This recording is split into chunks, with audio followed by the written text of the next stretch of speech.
When Elena Vance walked into her mafia boss husband's office after 10 months of silence, she carried two things: divorce papers and a 7-month pregnancy he knew nothing about. The man who commanded empires with a single word froze at the sight of her swollen belly. The woman who once loved him desperately now wanted only to escape. But in a world where loyalty is currency and betrayal means death, walking away isn't just difficult, it's dangerous. If you want to see how this story of secrets, survival, and second chances unfolds, stay until the end, hit that like button, and comment your city below so I can see how far this tale travels. Mo. The rain hammered against the windows of Volkov Tower like accusations, each drop a reminder of all the things Elena Vance had tried to forget. She stood in the marble lobby, water pooling at her feet, one hand pressed against her rounded belly and the other clutching a manila envelope that felt heavier than it should. 7 months pregnant and terrified, she'd rehearsed this moment 1,000 times during sleepless nights in cheap motel rooms across 3 states. None of those rehearsals had prepared her for the reality of coming back. Mrs. Volkov. The security guard's voice was carefully neutral, but his eyes widened as they traveled from her face to her stomach. Recognition and shock warred across his features. We weren't informed you'd be returning." "I'm not returning," Elena said quietly, her voice steadier than she felt. "I just need to see my husband. It won't take long."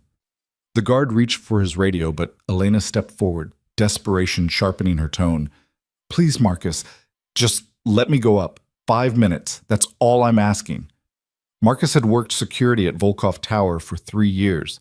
He'd seen Elena dozens of times, had watched her transform from the nervous bride who jumped at shadows to the poised woman who'd learned to navigate her husband's dangerous world with grace. The woman standing before him now looked like neither of those versions. She looked hunted. "He's been—" Marcus hesitated, then seemed to make a decision. "He's different since you left, ma'am. Colder. You should be careful." Elena's laugh was bitter. "I've been careful for 10 months, Marcus. Look where it got me." She didn't wait for him to respond, just walked past the security desk toward the private elevator that would take her to the top floor, to Adrian's domain. The elevator doors closed with a soft chime that sounded unnaturally loud in the quiet lobby. As the car began its ascent, Elena caught her reflection in the polished metal doors. She barely recognized herself. Gone was the elegant wardrobe Adrian had once insisted on, replaced by a simple black dress that strained across her belly. Her honey blonde hair, once professionally styled every week, now hung in a simple braid over one shoulder. Dark circles shadowed her green eyes, testament to months of running, hiding, and looking over her shoulder at every unfamiliar sound. But it was her expression that had changed the most. The innocence that had first attracted Adrian, that had made him believe he could keep something pure in his tainted world, had been replaced by a wariness that went bone deep. The elevator climbed higher, and with each floor, Elena's heart beat faster. She placed a hand on her stomach, feeling the baby shift beneath her palm. Their baby. The child Adrian didn't know existed, conceived during one of their last nights together before everything fell apart, before she'd discovered the truth that had sent her running. Floor 35. 40. 45. The numbers climbed and Elena's breathing became shallow. She could still turn back. She could get off on any floor, take the stairs down, disappear again into the anonymous safety of obscurity. Adrian had resources, but the world was big, and if she was careful enough, smart enough, she could stay hidden. But the baby kicked again, harder this time, and Elena knew she was lying to herself. She'd been lying for months, pretending she could do this alone, that she didn't need help, that the nightmares would eventually stop. They hadn't stopped.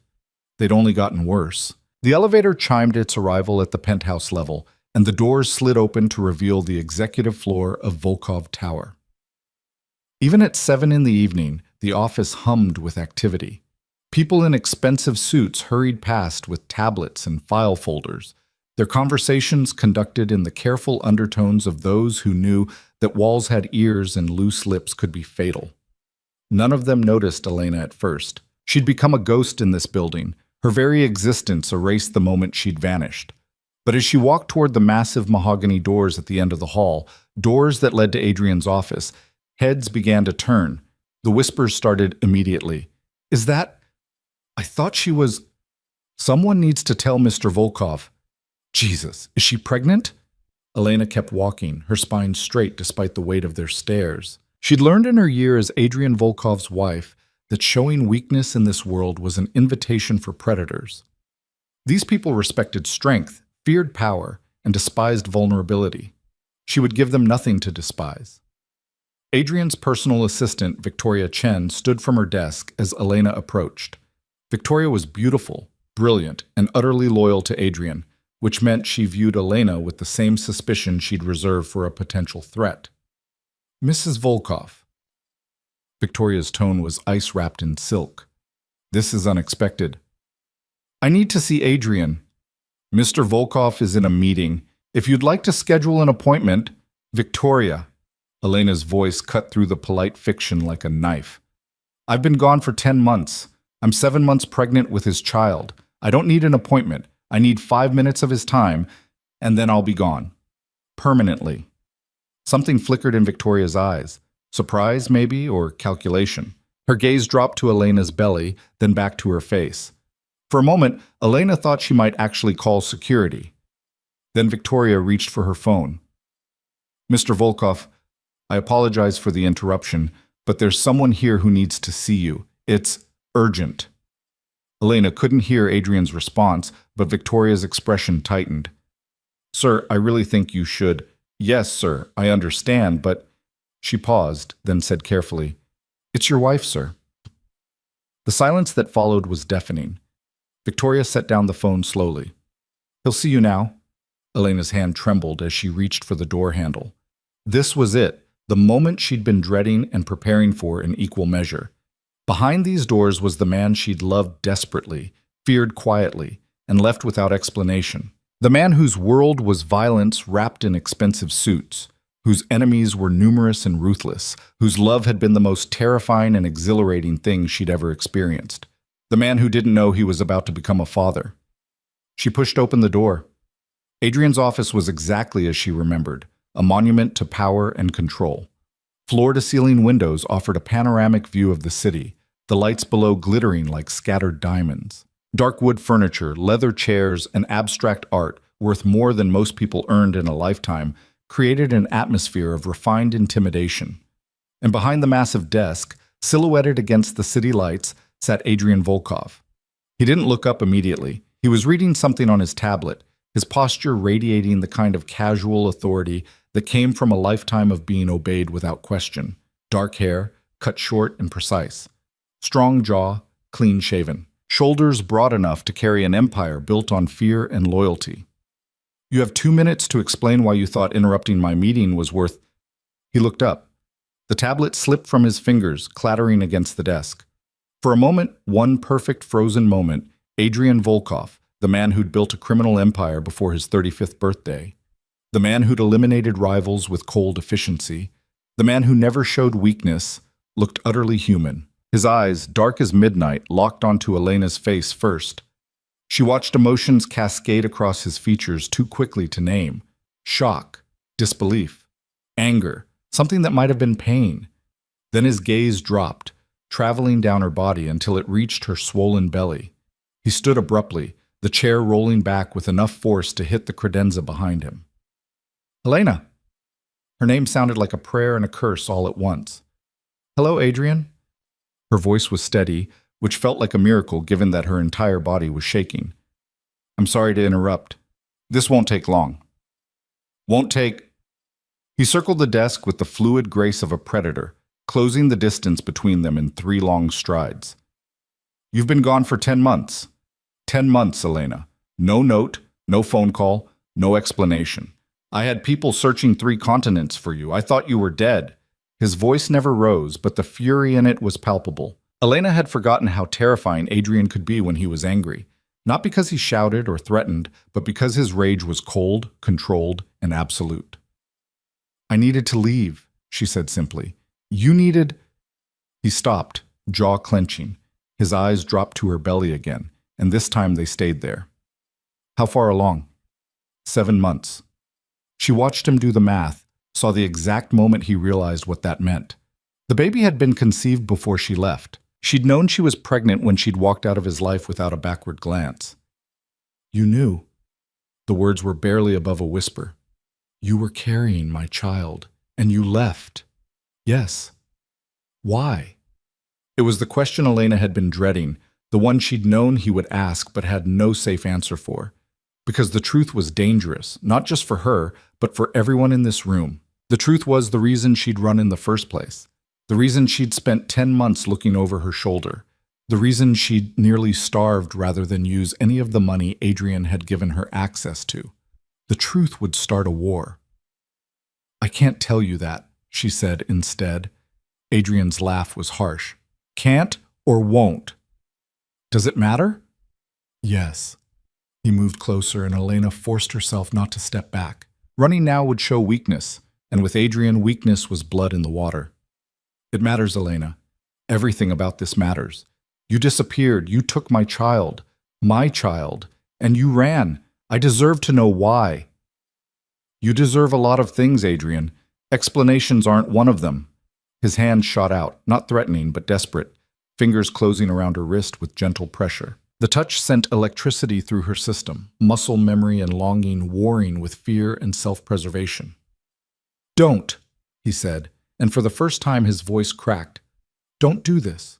Don't come back after all this time just to be cruel. If you wanted to hurt me, Elena, you succeeded. You don't need to twist the knife. Elena looked down at his hand on her wrist, at the familiar calluses and scars that told stories he'd never fully shared. She traced those hands in the dark, had felt them gentle on her skin and violent against others. Those hands had built empires and destroyed enemies. Those hands had made her feel safe in a world where safety was an illusion. Those hands had never known they'd created life. I'm not here to hurt you, she said quietly. I'm here to end this. Properly. Legally. She pulled the manila envelope from her bag with her free hand and held it out to him. Adrian's eyes dropped to the envelope, and understanding dawned across his features like a storm rolling in. No. He released her wrist, took a step back. Absolutely not. Adrian? No, Elena. I don't care what you're about to say. What reasons you think you have. The answer is no. You don't even know what I'm asking. You're asking for a divorce. His voice was flat, emotionless. The tone he used when making decisions that would ruin lives. You're asking me to sign papers that say our marriage meant nothing, that you have the right to take my child and walk away. I can see it on your face, Elena. You think I'm going to just let you go. Elena felt tears prick at her eyes, but refused to let them fall. It's not about letting me go. The marriage is already over, Adrian. I left 10 months ago. I'm just making it official. Why now? He gestured to her stomach. Why come back now when you're 7 months pregnant? Why not wait until after the baby is born? Why not just disappear completely and pretend I never existed? Because she'd run out of money. Because the nightmares had gotten so bad she couldn't sleep. Because she was terrified of giving birth alone in some anonymous hospital where no one would know to call if something went wrong. Because despite everything, despite the danger, the fear, the very real threat to her life, some part of her still believed Adrian deserved to know he was going to be a father. But she couldn't say any of that, couldn't admit that she was weak, that she'd failed at the one thing she'd promised herself she'd do, stay away and keep their baby safe. I need this to be over, she said instead. The marriage, the connection to your world, all of it. I need a clean break, Adrian, for both of us. There is no clean break from me. He said it like a fact, immutable and eternal. You should know that by now. I don't let go of what's mine, Elena. I never have. I'm not yours. Not anymore. Sign the papers, Adrian. Please. And if I refuse? Elena had prepared for this. She'd known Adrian wouldn't make this easy, that his pride and possessiveness would fight against letting her go. But she'd also done her research, had consulted with lawyers in 3 different states using fake names and cash payments. Then we go to court, she said.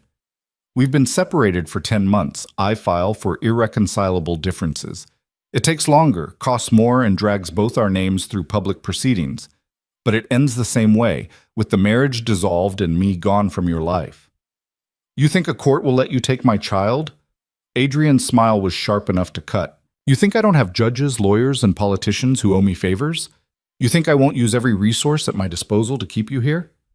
I think you could, Elena admitted. I think you could make my life hell, tie this up in legal proceedings for years, use your money and influence to take everything from me, but I also think you won't. Why wouldn't I? Because that's not who you are. She stepped closer, close enough to see the faint scar above his left eyebrow, the one he'd gotten in a fight when he was 17. Close enough to smell his cologne, cedar and smoke and something uniquely Adrian. You're ruthless, Adrian. You're dangerous. But you're not petty. And fighting over this in court would be petty. For a long moment, Adrian just looked at her. Really looked at her, the way he used to before everything fell apart, like she was a puzzle he was determined to solve, a code he needed to crack. What happened to you? He asked finally. What happened to the woman I married? You did, Elena said simply. Your world did. I can't. She broke off, fighting for control. This life you lead, Adrian, it's not sustainable. Not for people like me. I'm not strong enough for it. You're stronger than you think. I'm pregnant and terrified and standing in the office of a man who could end me with a phone call. Don't mistake desperation for strength. Adrian flinched like she'd struck him. I would never hurt you. Not directly, but your enemies would. Your world would. It already tried to. The words slipped out before Elena could stop them, and she watched Adrian's expression shift from hurt to sharp, dangerous focus. What do you mean, it tried to? Elena cursed internally. She'd revealed too much. Let her guard down for just a moment. Nothing. Forget I said anything. Elena. Adrian's voice dropped to the tone that had made grown men confess to crimes they'd planned in secret. What happened? It doesn't matter now. I handled it. By running. By surviving. Tell me. He moved closer, and this time Elena did step back. But Adrian followed, matching her retreat step for step until her back hit the door and there was nowhere left to go. He braced his hands on either side of her head, caging her in without touching her. Tell me who threatened you. Tell me who made you so afraid that you ran while carrying my child. Tell me, Elena, so I can end them. His proximity was overwhelming. Elena could feel the heat radiating from his body, could see the pulse jumping in his throat, could smell the familiar scent that had once meant safety and home. The baby kicked, as if sensing its father's nearness, and Elena gasped. Adrian's eyes widened. Was that? Yes. Elena's hand moved to her belly instinctively. The baby. She's active today. She? Adrian's voice cracked on the word. We're having a daughter. Elena hadn't meant to tell him, hadn't meant to share anything beyond the bare minimum necessary to end the marriage and disappear. But standing here, trapped between Adrian's arms and the door, she found she couldn't lie. Yes, a girl. Something raw and unguarded crossed Adrian's face. His hand moved, hesitant, the first time Elena had ever seen him uncertain about anything, and hovered over her belly. May I?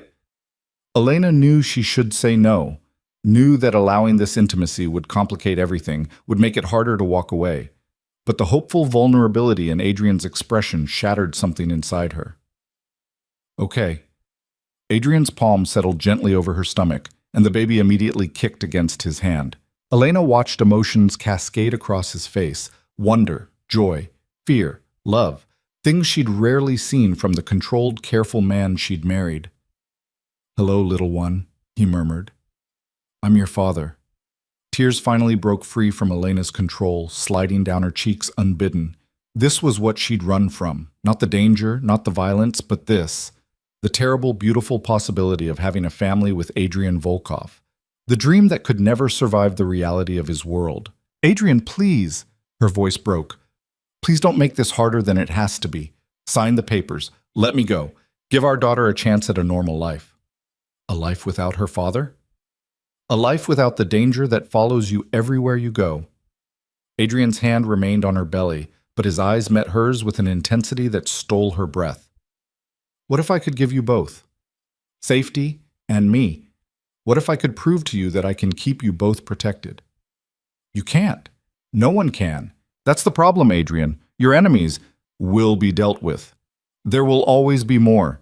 There will always be someone willing to hurt the people you love to get to you. That's the price of the empire you've built. Then I'll tear it down. He said it simply, as if destroying everything he'd spent his life building was a minor inconvenience. If that's what it takes to keep you and our daughter safe, I'll burn it all to the ground. You don't mean that, don't I? Test me, Elena. Stay. Give me 30 days to prove I can change, that I can be the man you and our daughter deserve. 30 days. And if I fail, I'll sign whatever papers you want and let you walk away. But if I succeed, if I can show you that we can have a life together that's safe and real, then you give us another chance. Elena stared at him, searching for the deception, the manipulation she'd learned to expect from people in Adrian's world. But all she saw was desperate sincerity and something that looked dangerously like hope. Why 30 days? Because that's how long it will take for the divorce to be processed anyway. Legal requirement for marriages of our duration. 30 days of mandatory separation before the courts will finalize anything. Adrian's smile was grim. I have good lawyers, Elena. You're not the only one who did research. Elena's heart sank. She'd hoped to avoid this, to make the break clean and quick. But if the law required 30 days regardless, where would I stay? Here. The penthouse is yours if you want it. Or I'll get you an apartment anywhere in the city. Your choice. And you expect me to just, what, play house? Pretend the last 10 months didn't happen? I expect you to let me take care of you. Adrian's hand moved from her belly to her face, cupping her cheek with devastating gentleness. You're exhausted, Elena. You've been running and hiding for months. You're 7 months pregnant and clearly not eating enough. Let me help. Let me make sure you and our daughter are safe and healthy. That's all I'm asking. You're asking for a second chance. Yes. He didn't deny it. I'm asking for the opportunity to prove I can be better. That we can be better. Is that so unreasonable? Every instinct Elena had screamed at her to say no, to push past him and run again. But she was so tired of running, tired of cheap motels and constant fear, tired of being alone with her terror, carrying the weight of her secrets and her pregnancy without help. And despite everything, some traitorous part of her heart still believed in the man Adrian could be, when he wasn't being the ruthless crime boss the world knew. She'd seen glimpses of that man in their brief marriage, moments of softness and genuine care that had made her fall in love with him in the first place. Maybe he was right. Maybe 30 days wouldn't change anything, and she'd leave exactly as planned. But at least she'd be warm and fed and safe while she waited. At least their daughter would have a month of security before being born into uncertainty. 30 days, she heard herself say. But I have conditions. Adrian's expression shifted, became businesslike. Name them. Separate bedrooms. This isn't a reconciliation, it's a waiting period. I need my own space. Agreed. You don't pressure me. No manipulation, no using your influence to trap me here. When the 30 days are up, if I want to leave, you let me go. You sign the papers, you pay what child support the courts require, but you don't fight me for custody. Adrian's jaw tightened, but he nodded. If that's what you truly want at the end of 30 days, yes. I agree. And the most important condition, you tell me the truth about everything. Your business, your enemies, the threats against us. No more secrets, Adrian. If I'm going to be here, I need to know exactly what danger I'm living in. That one made him hesitate. Elena could see the war playing out behind his eyes, the instinct to protect her from the ugliness of his world, warring against the knowledge that ignorance had driven her away once already. All right, he said finally. Truth, complete honesty. Starting now. Starting now, Elena echoed. Adrian's hand dropped from her face, and he stepped back, giving her space to breathe. The loss of his proximity felt like cold water, shocking and unwelcome. Elena pushed away from the door, putting distance between them before she could do something stupid like lean into his touch. I'll have Victoria prepare the guest suite, Adrian said, already moving toward his phone. It's been maintained since you left. Your clothes are still in the closet. I'm not wearing designer clothes you paid for, Adrian. He paused, looked at her simple black dress with new eyes. You've been living on nothing. I've been living carefully. There's a difference.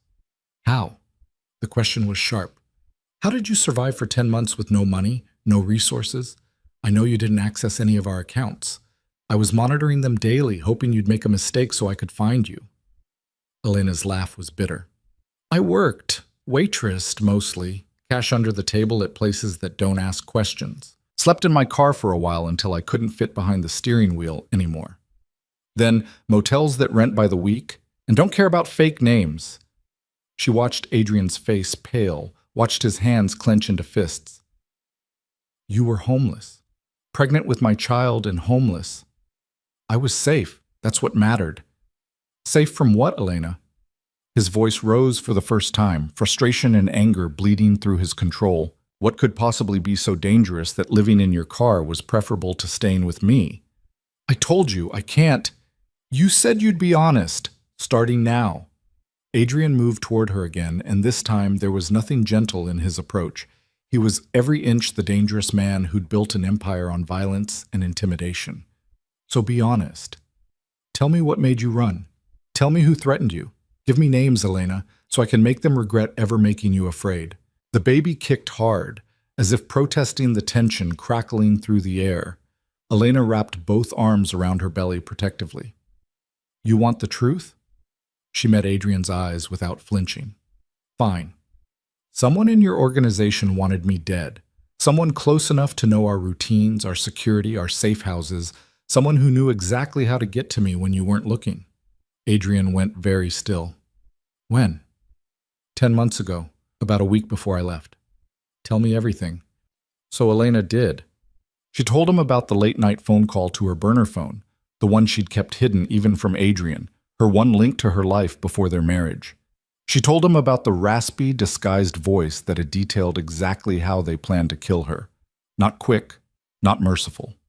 A message written in blood and pain, designed to break Adrian Volkov by destroying the one thing he'd ever admitted to loving. She told him about the panic, the fear, the desperate realization that she couldn't tell Adrian without knowing who to trust. She told him about discovering she was pregnant 2 days later, about the impossible choice between staying and hoping Adrian could protect them both, or running and hoping distance would keep her alive long enough to give birth. By the time she finished, Adrian's face was carved from stone, his eyes burning with cold fury. You should have told me. His voice was deadly quiet. You should have trusted me to handle it. How could I? When I didn't know who the threat was coming from? When it could have been anyone in your inner circle? When telling you might have just accelerated their timeline? Elena's voice shook. I did what I had to do to survive, Adrian, to keep our baby safe. Don't you dare stand there and judge me for it. Adrian's phone buzzed, but he ignored it. It buzzed again, more insistently. Answer it, Elena said. I'm not going anywhere. Not for 30 days, anyway. Adrian pulled out his phone, glanced at the screen, and his expression darkened further. I need to take this. It's important. Then take it. He answered, his eyes never leaving Elena's face. This better be critical. What? When? What? Lock down the building. No one in or out without my explicit approval. I don't care if they have clearance, Marcus. No exceptions. Good. I'll be down in 10 minutes. He ended the call and slid the phone back into his pocket with measured precision. What's wrong? Elena asked, though she already suspected. Building security flagged an anomaly. Someone tried to access the executive floor using credentials that were deactivated months ago. Your credentials, Elena. Ice slid down Elena's spine. That's impossible. I've had my keycard with me the whole time. I know, which means someone cloned it. Someone who wanted to know the exact moment you came back. They know I'm here. Yes. Adrian's expression was grim. Which means whatever threat you ran from 10 months ago, it's not over. And now we have less than 30 days to figure out who wants you dead before they try again. The baby kicked one more time, hard enough to make Elena gasp. And standing in Adrian Volkov's office, surrounded by the gleaming monuments to his power and influence, she realized with terrible clarity that coming back had been a mistake. She'd thought she was ending one chapter of her life. Instead, she'd just walked straight into the most dangerous chapter yet. Adrian's hand found the small of Elena's back, guiding her away from the door with a pressure that was gentle but absolutely unyielding. We're leaving, now. Wait, my things are replaceable.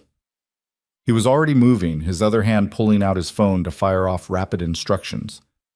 Victoria, clear my schedule for the rest of the week. Divert all calls to Mikhail. Tell him it's priority alpha. I don't care what meeting it is, cancel it, because my wife is in danger and nothing else matters. Are we clear? Elena heard Victoria's crisp acknowledgement even through the phone, professional as always despite what must have been shock at Adrian's tone.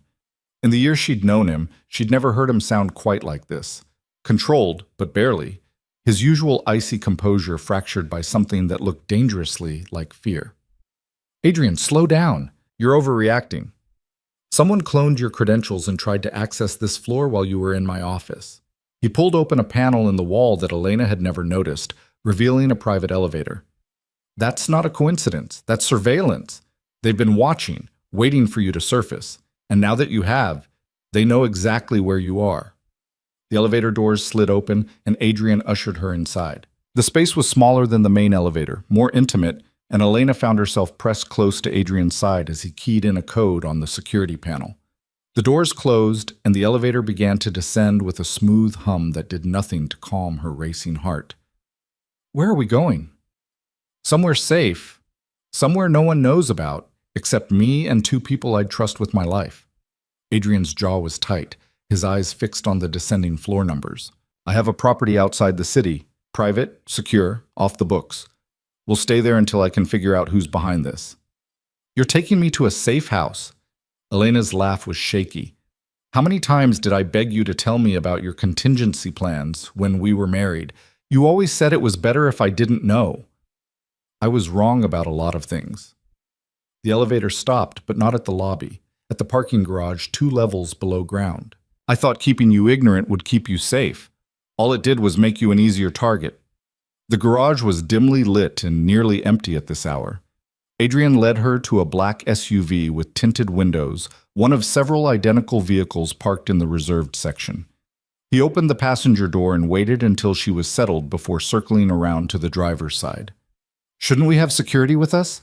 Elena asked as Adrian started the engine. Guards, or the fewer people who know where we're going, the better. Right now, I don't know who I can trust. He pulled out of the parking spot with controlled speed, heading for the exit ramp. The person who threatened you 10 months ago knew our routines, our security protocols. That kind of information doesn't come from the outside. It comes from someone on the inside. Elena's hand moved to her belly again, a protective gesture that was becoming habitual. The baby shifted beneath her palm, restless. You think it's someone in your inner circle. I think it's someone close enough to have access to information they shouldn't, close enough to know about you, about us, about our vulnerabilities. Adrian's hands tightened on the steering wheel. Tell me again exactly what the caller said. Word for word, if you can remember. Elena closed her eyes, forcing herself back to that night 10 months ago. She tried so hard to forget the raspy voice, the specific threats, the terrible detail in their description of how they planned to hurt her. But memory had carved it deep, a scar that wouldn't fade. They said that loving you was my death sentence, that you'd built your empire on blood, and eventually it would cost you everything you cared about. Her voice was steady, clinical, as if she were describing something that had happened to someone else. They said I was the crack in your armor, the weakness that would bring you down, and they were going to exploit that weakness in the most public, painful way possible. Adrian's expression darkened with each word. Go on.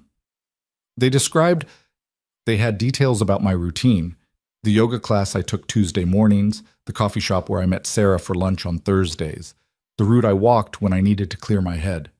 Elena's breath caught. They knew things, Adrian, private things, like the birthmark on my left hip, like the fact that I sleep on my right side. Things only someone very close would know. Or someone with access to our home security footage. Adrian's tone was grim. I'll need to audit every system, every person who had clearance to our residence. The list is small, but not small enough. They'd exited the downtown area now, heading west toward the suburbs and then beyond. Elena watched the city lights fade in the side mirror, replaced by darkness punctuated by occasional street lamps. She should feel relieved to be putting distance between herself and whoever had tried to access the building.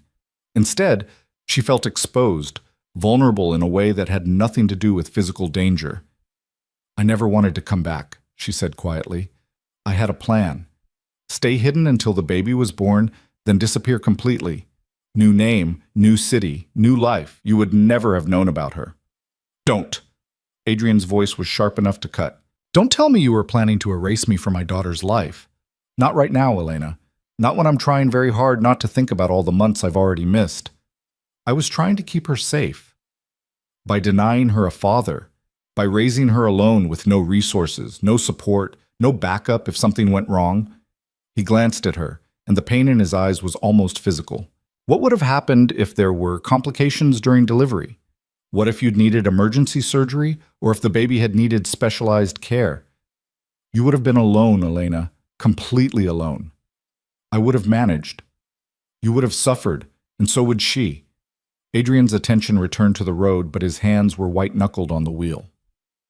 I understand why you ran. I even understand why you didn't trust me enough to come to me with the threat. But this, planning to cut me out permanently, that's not about safety. That's about punishment. Elena wanted to argue, to insist that her motives had been pure survival and nothing more.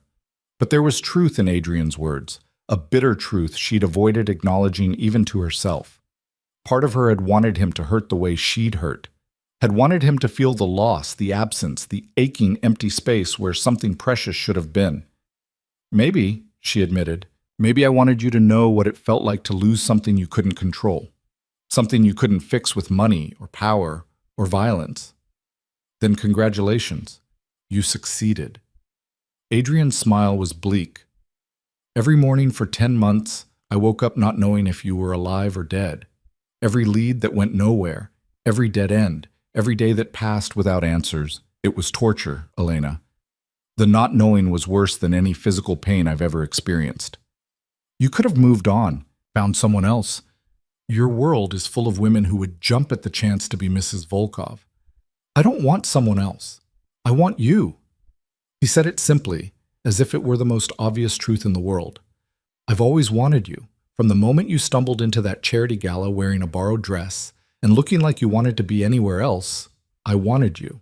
And that hasn't changed. 10 months of silence, a pregnancy I knew nothing about, divorce papers, none of it changes what I feel.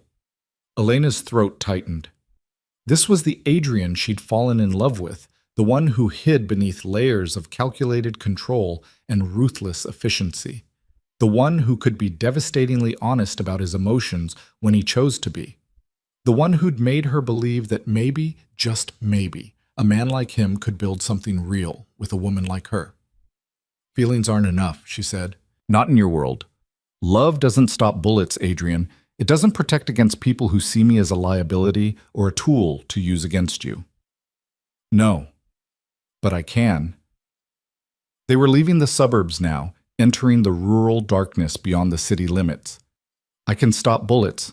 I can eliminate threats. I can burn down anyone who tries to hurt you or our daughter. I just need you to let me. That's what scares me. The burning down part. The violence you're so casual about. Elena turned in her seat to face him. You talk about eliminating people like you're discussing a business merger. Do you even hear yourself? I hear myself perfectly. And I know what I sound like. Adrian's profile was sharp in the dashboard lights. I've never pretended to be something I'm not, Elena. You knew what I was when you married me. A criminal, a killer, when necessary. Someone who operates in the shadows and solves problems with methods that would horrify most people. I knew it intellectually. That's different from watching it happen, from being close enough to see the blood on your hands. There's never been blood on my hands when I've touched you. That doesn't make it better, Adrian. It makes it worse. You can be gentle with me and then turn around and... She broke off, unable to finish the thought.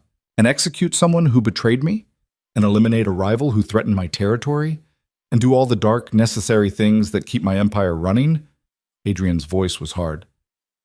Yes, I can. I do. And I won't apologize for it, because that violence, that ruthlessness, is what's kept me alive long enough to meet you. It's what's built the resources I'm using right now to keep you safe. You can't have one without the other, Elena. You can't have the protection without the predator.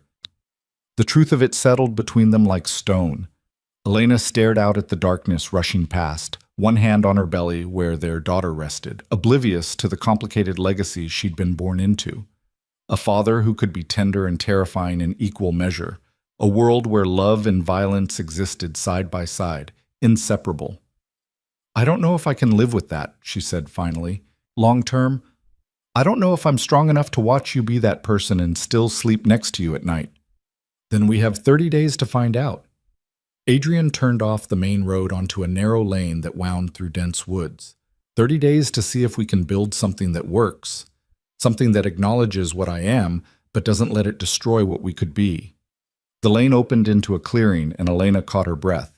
The house that stood before them was nothing like the ostentatious mansion they'd shared during their brief marriage. This was smaller, more intimate, a modern structure of glass and wood that seemed to grow organically from the surrounding forest. Lights glowed warmly through the windows, and smoke curled from a stone chimney. "Someone's here," Elena said, tensing. "Marcus and his wife, Sophia. They maintain the property for me. They're trustworthy. Marcus has been with me since we were teenagers, and Sophia knows how to be discreet." Adrian parked near the front entrance and turned off the engine. "They're expecting us. I texted while we were driving." "You trust them that much?"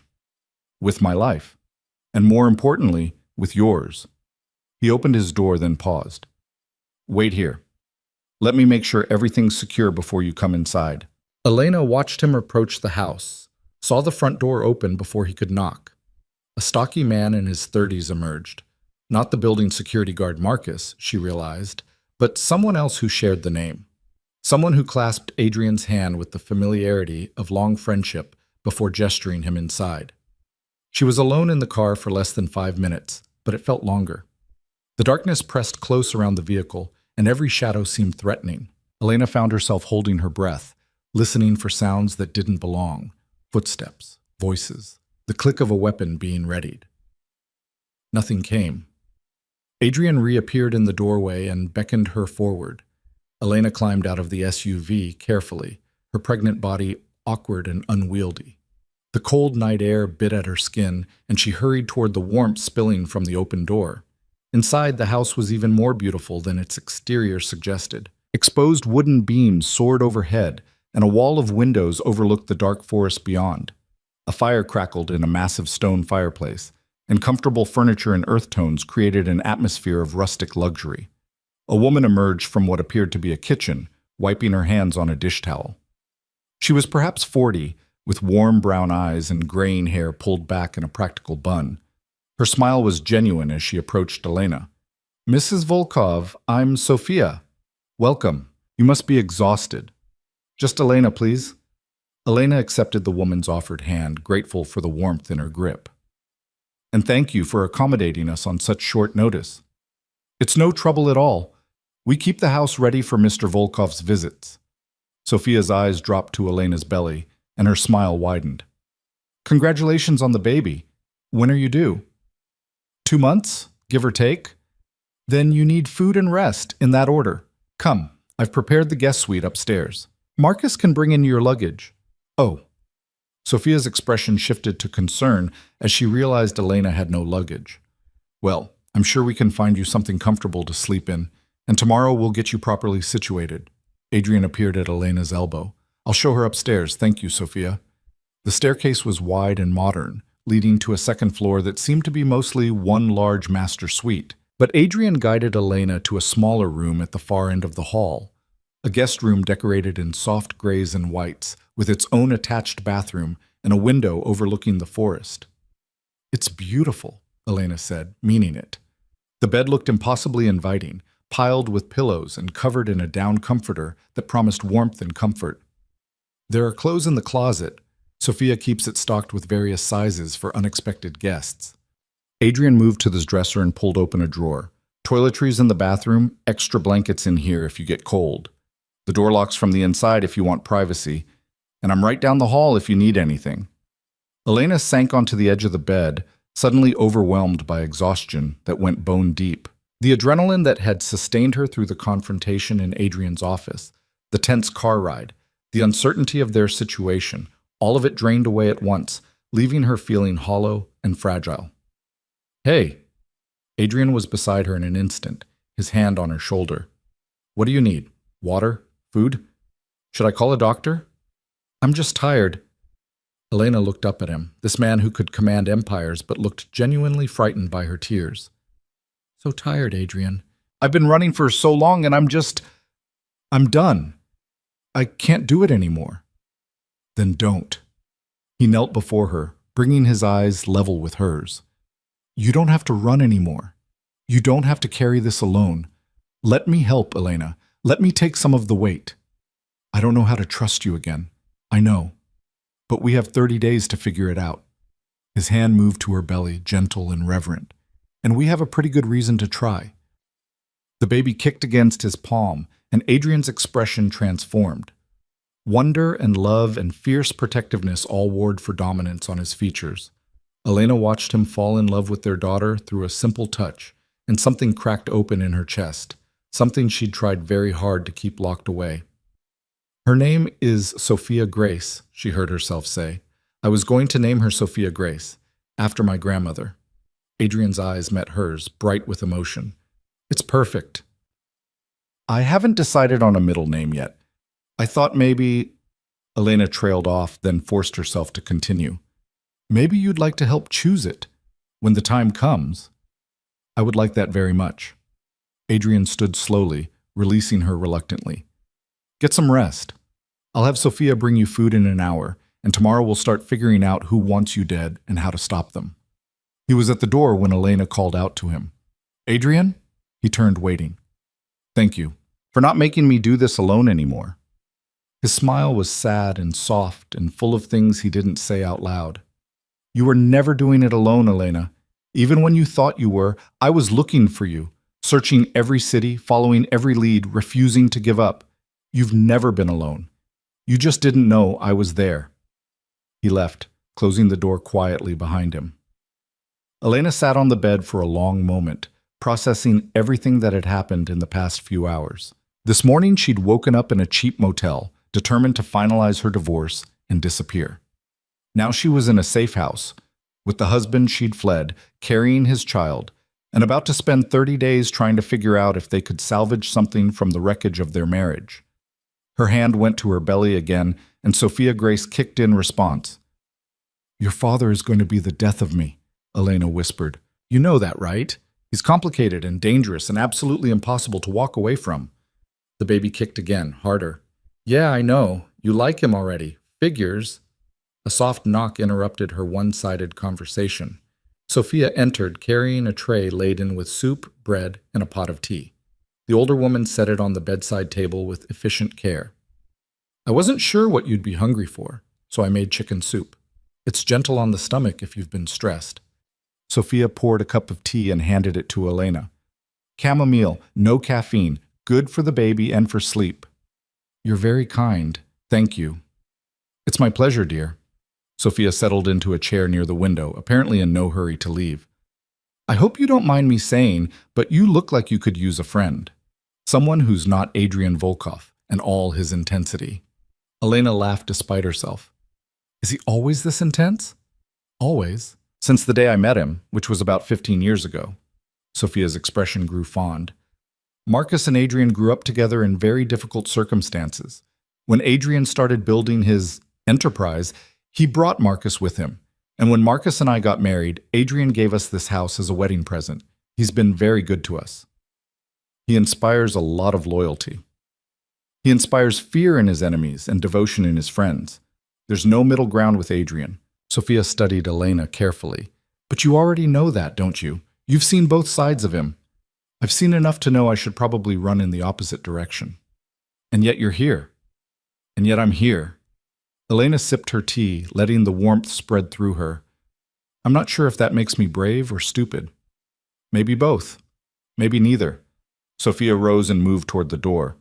For what it's worth, I've known Adrian Volkov for a long time. I've seen him angry, ruthless, and absolutely terrifying when he needs to be. But I've also seen the way he looked at you in the few seconds before I left the room tonight. That man loves you, Elena. Completely, desperately, maybe even dangerously. The question isn't whether he cares, it's whether you can build a life with someone who loves that intensely while living the way he does. She left before Elena could respond, pulling the door closed behind her with a soft click. Elena ate mechanically, the soup warming her from the inside out, even though she barely tasted it. Her mind was racing, replaying the conversation with Adrian, the fear in his eyes when he'd learned about the threat, the gentleness in his touch when he'd felt their daughter kick. She'd spent 10 months convincing herself that leaving had been the right choice, the only choice. That Adrian's world was too dangerous, too violent, too fundamentally incompatible with the kind of life she wanted for herself and her child. But watching him tonight, seeing his pain, his determination, his fierce protectiveness, she wondered if maybe she'd been wrong. Not about the danger, which was all too real, but about whether that danger was insurmountable. Whether love could exist alongside violence. Whether a man like Adrian could change enough to make a life together possible. 30 days. She had 30 days to find out. Elena finished her meal, changed into the soft pajamas she found in the dresser, and climbed into bed. The mattress was heaven after months of cheap motel mattresses and car seats. She sank into the pillows with a sigh, her body finally relaxing for the first time in what felt like forever. Sleep should have come quickly. She was exhausted, emotionally drained, physically spent. But her mind wouldn't quiet, kept cycling through possibilities and threats and memories she'd tried hard to bury.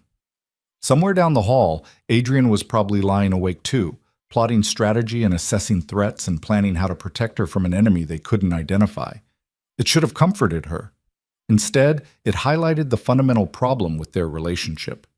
Adrian's idea of love involved total control, complete protection, elimination of all threats. He wanted to wrap her in layers of security until nothing could touch her. But Elena had learned during their brief marriage that that kind of protection felt a lot like a prison. Beautiful, luxurious, but still confining.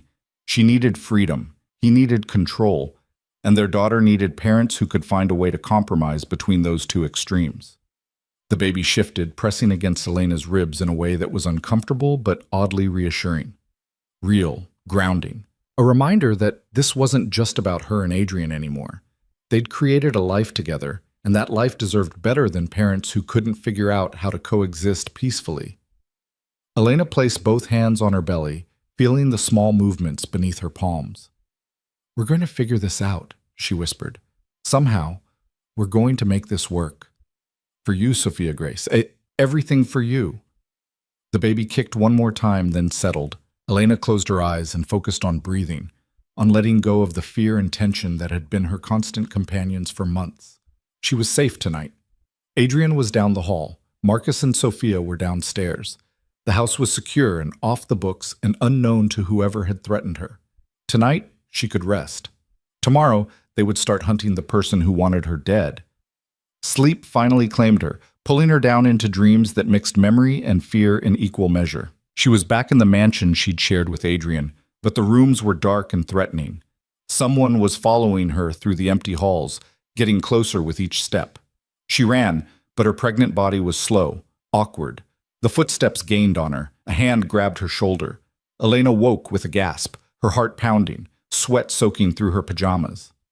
The room was dark except for moonlight filtering through the curtains. For a disorienting moment, she didn't know where she was. Then memory returned. The safe house. Adrian. 30 days. She was reaching for the lamp when she heard it, a soft sound from somewhere downstairs. Voices, low and urgent. She couldn't make out words, but the tone was clear. Something was wrong. Elena slipped out of bed, her bare feet silent on the wooden floor. She cracked open her door and listened. The voices were clearer now, coming from what sounded like the kitchen. Adrian's voice tight with controlled fury, Marcus responding in quick, sharp sentences. And beneath it all, a woman crying. Sophia.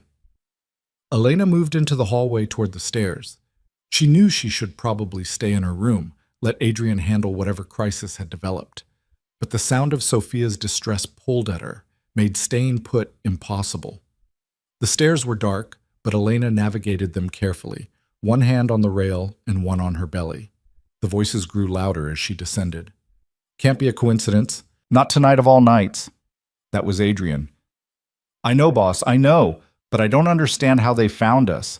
This place isn't in any database. It's not connected to you in any legal way." Marcus sounded frustrated and afraid. Unless one of us led them here." Adrian's voice was ice. "Unless the threat is closer than we thought." Elena reached the bottom of the stairs and moved toward the kitchen. She could see them now through the open doorway. Adrian standing rigid by the counter, Marcus pacing near the window, and Sophia sitting at the kitchen table with her face in her hands. "What's going on?" Elena's question made all three of them turn. Adrian crossed to her immediately. You should be upstairs, resting. I heard voices. Sophia was crying. What happened? There's been a development. Adrian's hand found her elbow, steadying her. Someone left a message at the front gate. A very specific message. What kind of message? It was Marcus who answered, his face grim.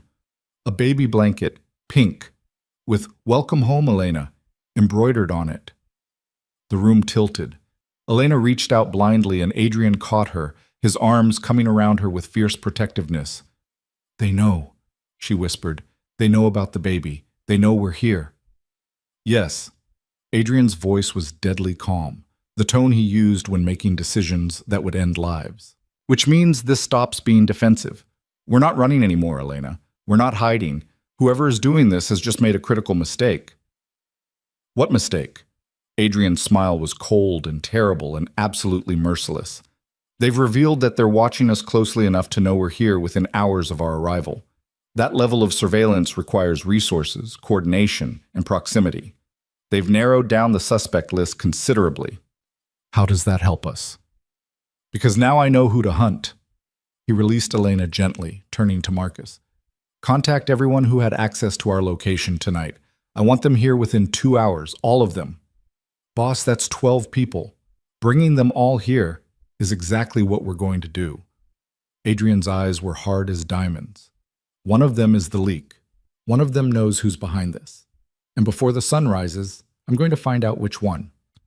Elena watched the transformation in her husband's expression, saw the ruthless crime boss eclipse the gentle man who'd felt their daughter kick for the first time.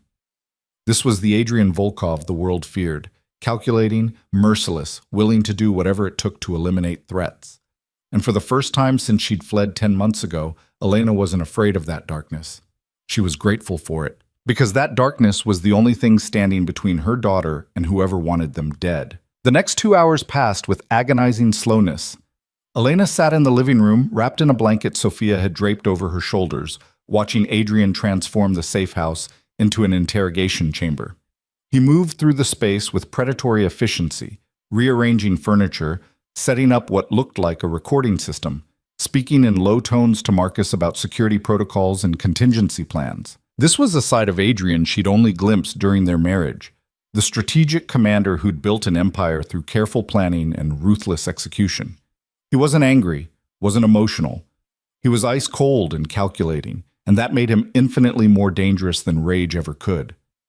You should try to sleep, Sophia said quietly, settling into the chair beside Elena. This is going to be a long night, and you need rest. I couldn't sleep if I tried. Elena's hand moved to her belly, where Sophia Grace was mercifully still for the moment. How does he do this? How does he just switch off his emotions and become that? Practice. Necessity. Survival. Sophia poured tea from a fresh pot she'd brought in. Adrian grew up in a world where showing weakness meant death. He learned very young how to compartmentalize, how to put his feelings in a box and deal with what needed to be dealt with. It's not that he doesn't feel things. He feels them very deeply. He's just exceptionally good at not letting those feelings interfere with what needs to be done. That's terrifying. Yes, but it's also what's kept him alive long enough to meet you, marry you, and have a chance at being a father. Sophia handed Elena a cup. We don't get to pick and choose which parts of a person we keep. Adrian's ruthlessness and his capacity for love come from the same place, an absolute refusal to lose what matters to him. Elena sipped the tea, letting the warmth spread through her. You really care about him. He gave Marcus and me a life when we had nothing. He's been loyal, generous, and protective of the people he considers family. Sophia's expression grew sad. But I won't lie to you and say that life with Adrian is easy. It's not. It's dangerous and complicated and sometimes deeply painful. You have to decide if what you gain from being with him outweighs what you sacrifice. What did you sacrifice? Peace of mind, the luxury of ignorance, the ability to pretend the world is a safe, fair place. Sophia's smile was wry. But what I gained was a husband who's alive instead of dead, a home instead of poverty, and the knowledge that someone powerful has my back when things go wrong. For me, that trade was worth it. For you, it might not be. Before Elena could respond, headlights swept across the windows. The first of Adrian's people had arrived. Adrian moved to the door with Marcus flanking him. Elena watched as he opened it to reveal a tall woman in her 40s, dressed in business casual despite the late hour.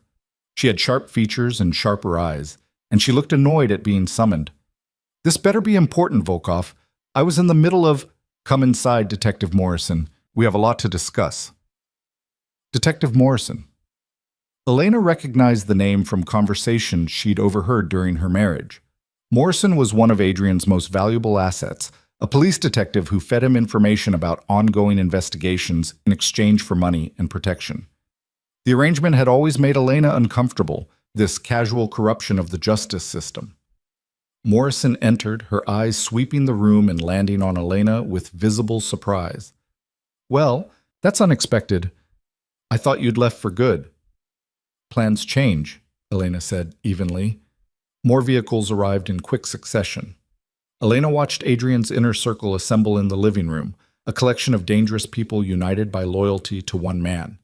There was Yuri, Adrian's enforcer, a mountain of muscle with cold eyes and scarred knuckles. Dmitri, his financial advisor, nervous and sweating despite the cool temperature. Carmen, who ran his legitimate business operations, beautiful and poised and watching everyone with calculating attention. Others whose names Elena didn't know, but whose roles she could guess from their bearing: soldiers, accountants, fixers, all the people necessary to maintain an empire built on illegal activity. 12 people total, just as Marcus had said. 12 people who'd known they were coming to the safe house, one of whom had apparently shared that information with someone who wanted Elena dead. Adrian waited until everyone was seated, arranged in a loose semicircle facing him. He stood with his back to the fireplace, silhouetted by flames, looking every inch the powerful crime boss he was. "Thank you for coming on short notice," he began, his voice carrying easily through the room. "I know many of you cleared schedules, interrupted personal time, and traveled some distance to be here. I appreciate your loyalty." "Cut to the chase, Adrian," Yuri rumbled. "It's after midnight. What's this about?" "It's about a traitor." Adrian let the word hang in the air, watched faces for reactions. "Someone in this room has been sharing information about my wife's whereabouts. Someone betrayed her location to people who want her dead, and I'm going to find out who." The room exploded with denials, protests, and angry questions. Adrian let them talk over each other for exactly 30 seconds before he raised one hand. The gesture was small, but silence fell immediately. "Here are the facts," Adrian continued. 10 months ago, someone threatened Elena's life in very specific terms. She disappeared to protect herself and our unborn child.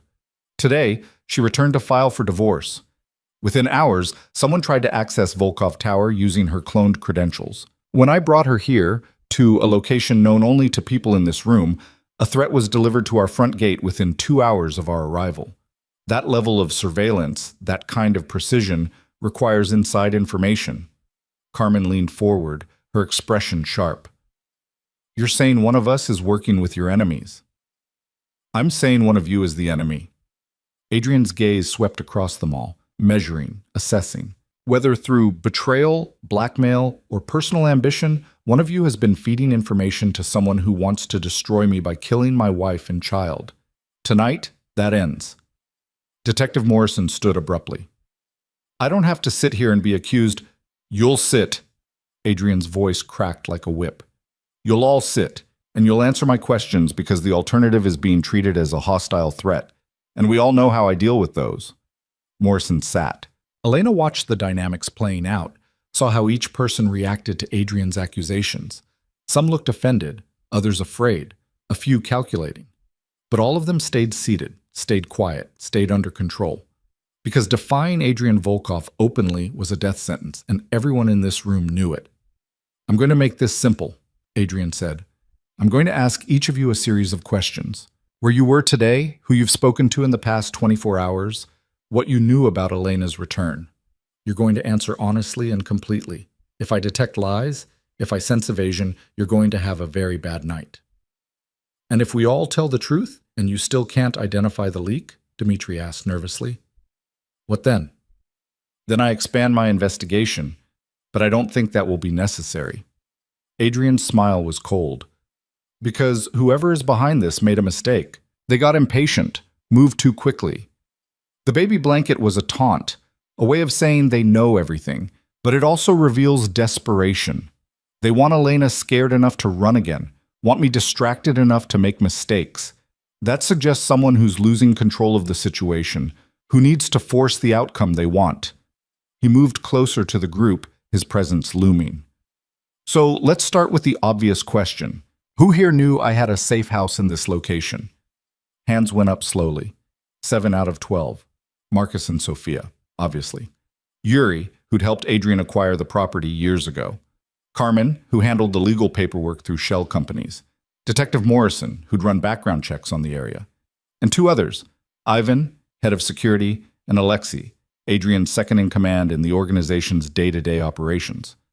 Good, that narrows things down. Adrian focused on the 7 with raised hands.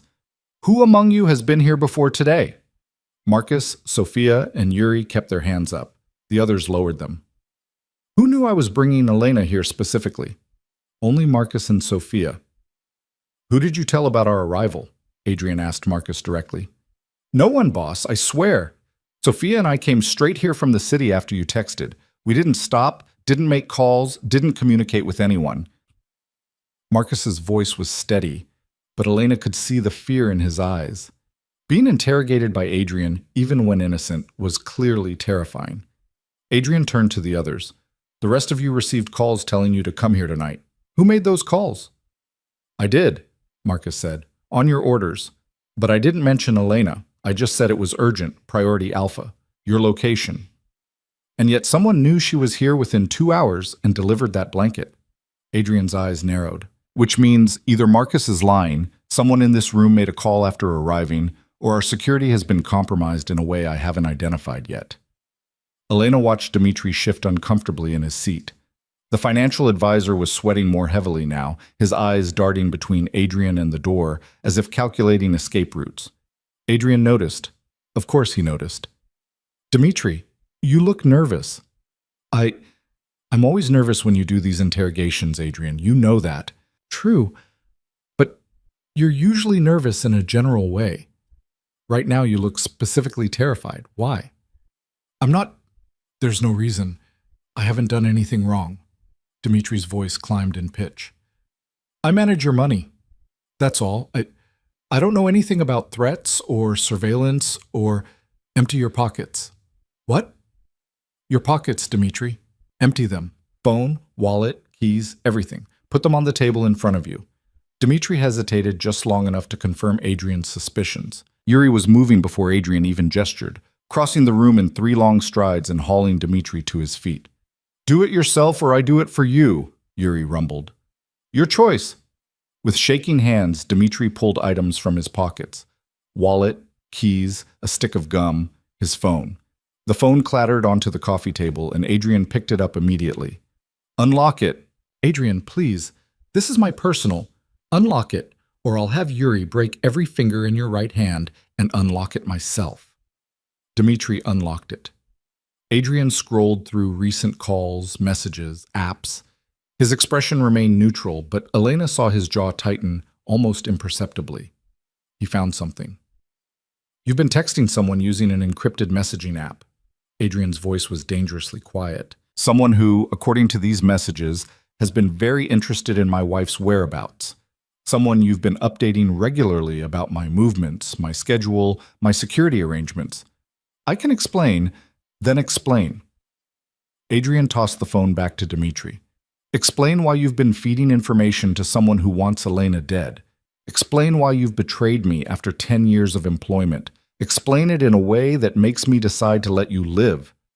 Dmitri's face crumpled. He looked around the room as if seeking support, but found only cold stares and closed expressions. No one would help him now. He'd broken the cardinal rule of Adrian's organization, loyalty above all else. They have my daughter, Dmitri whispered. My Anna. They took her 3 months ago. They said if I didn't cooperate, they'd kill her. I had no choice, Adrian. Please understand. I had no choice. The room was silent except for the crackling fire. Elena felt her heart constrict with unwanted sympathy. A father protecting his daughter. She understood that motivation better than she wanted to admit. In Dimitri's position, with Sophia Grace's life hanging in the balance, what wouldn't she do? But Adrian's expression didn't soften. If anything, it grew harder. "You had a choice," Adrian said. "You could have come to me, told me about the threat. Let me use my resources to find Anna and eliminate whoever took her. Instead, you decided to cooperate with people who want to kill my wife and child. You chose to save your daughter by sacrificing mine. I didn't think they'd actually hurt her. I thought they just wanted information, wanted to know your movements, wanted leverage for negotiations." Negotiations. Adrian's laugh was bitter. "You thought someone who kidnaps a child wants to negotiate. You're not just a traitor, Dimitri. You're a fool." "Adrian, please. I'll do anything. I'll tell you everything I know. I'll help you find them. Just please, help me get Anna back. She's only 8 years old. She's innocent in all this." "So is my daughter." Adrian gestured to Elena's belly. "So is my wife, who's been running and hiding for 10 months because of information you provided. You want me to care about your child while you actively endangered mine?" Elena stood, the movement drawing everyone's attention. She walked slowly across the room until she stood beside Adrian, close enough to feel the fury radiating from him like heat. "Who has Anna?" she asked Dimitri directly. "Who took her? Who have you been reporting to?" Dimitri's eyes were red, tears streaming down his face. "I don't know names. All communication has been through encrypted messages. They send instructions. I provide information. The only thing I know is that whoever is behind this has resources, connections, and reach that rivals Adrian's organization." "That's not an answer," Adrian said. "It's the only answer I have. I swear, Adrian, if I knew who they were, I'd tell you. I'd give you anything to get Anna back safe." Carmen spoke up from her position near the window. "He's telling the truth. Or at least he believes he's telling the truth. Look at him. He's terrified and desperate. He's not holding back information intentionally." "Doesn't matter." Yuri cracked his knuckles meaningfully. "He still betrayed the organization, still put Elena and the baby at risk. The penalty for that is not death," Elena interrupted. All eyes turned to her. "Not yet. Not until we get more information." Adrian's gaze locked with hers. "Elena, he's our only connection to whoever is behind this. Kill him now, and that connection dies with him." Elena kept her voice steady despite her racing heart. "Use him. Feed false information through him. Set a trap. Do whatever you need to do. But keep him alive until we find who took his daughter and who wants us dead." Keeping him alive is a liability. Killing him is short-sighted. Elena placed a hand on Adrian's arm, felt the tension coiled in his muscles. "You taught me that business is about leverage, about playing the long game. Dimitri is leverage. He's also a father trying to protect his child. I can't condone what he did, but I understand why he did it, and I think we can use that desperation to our advantage." Adrian looked at her for a long moment, and Elena saw the war playing out behind his eyes.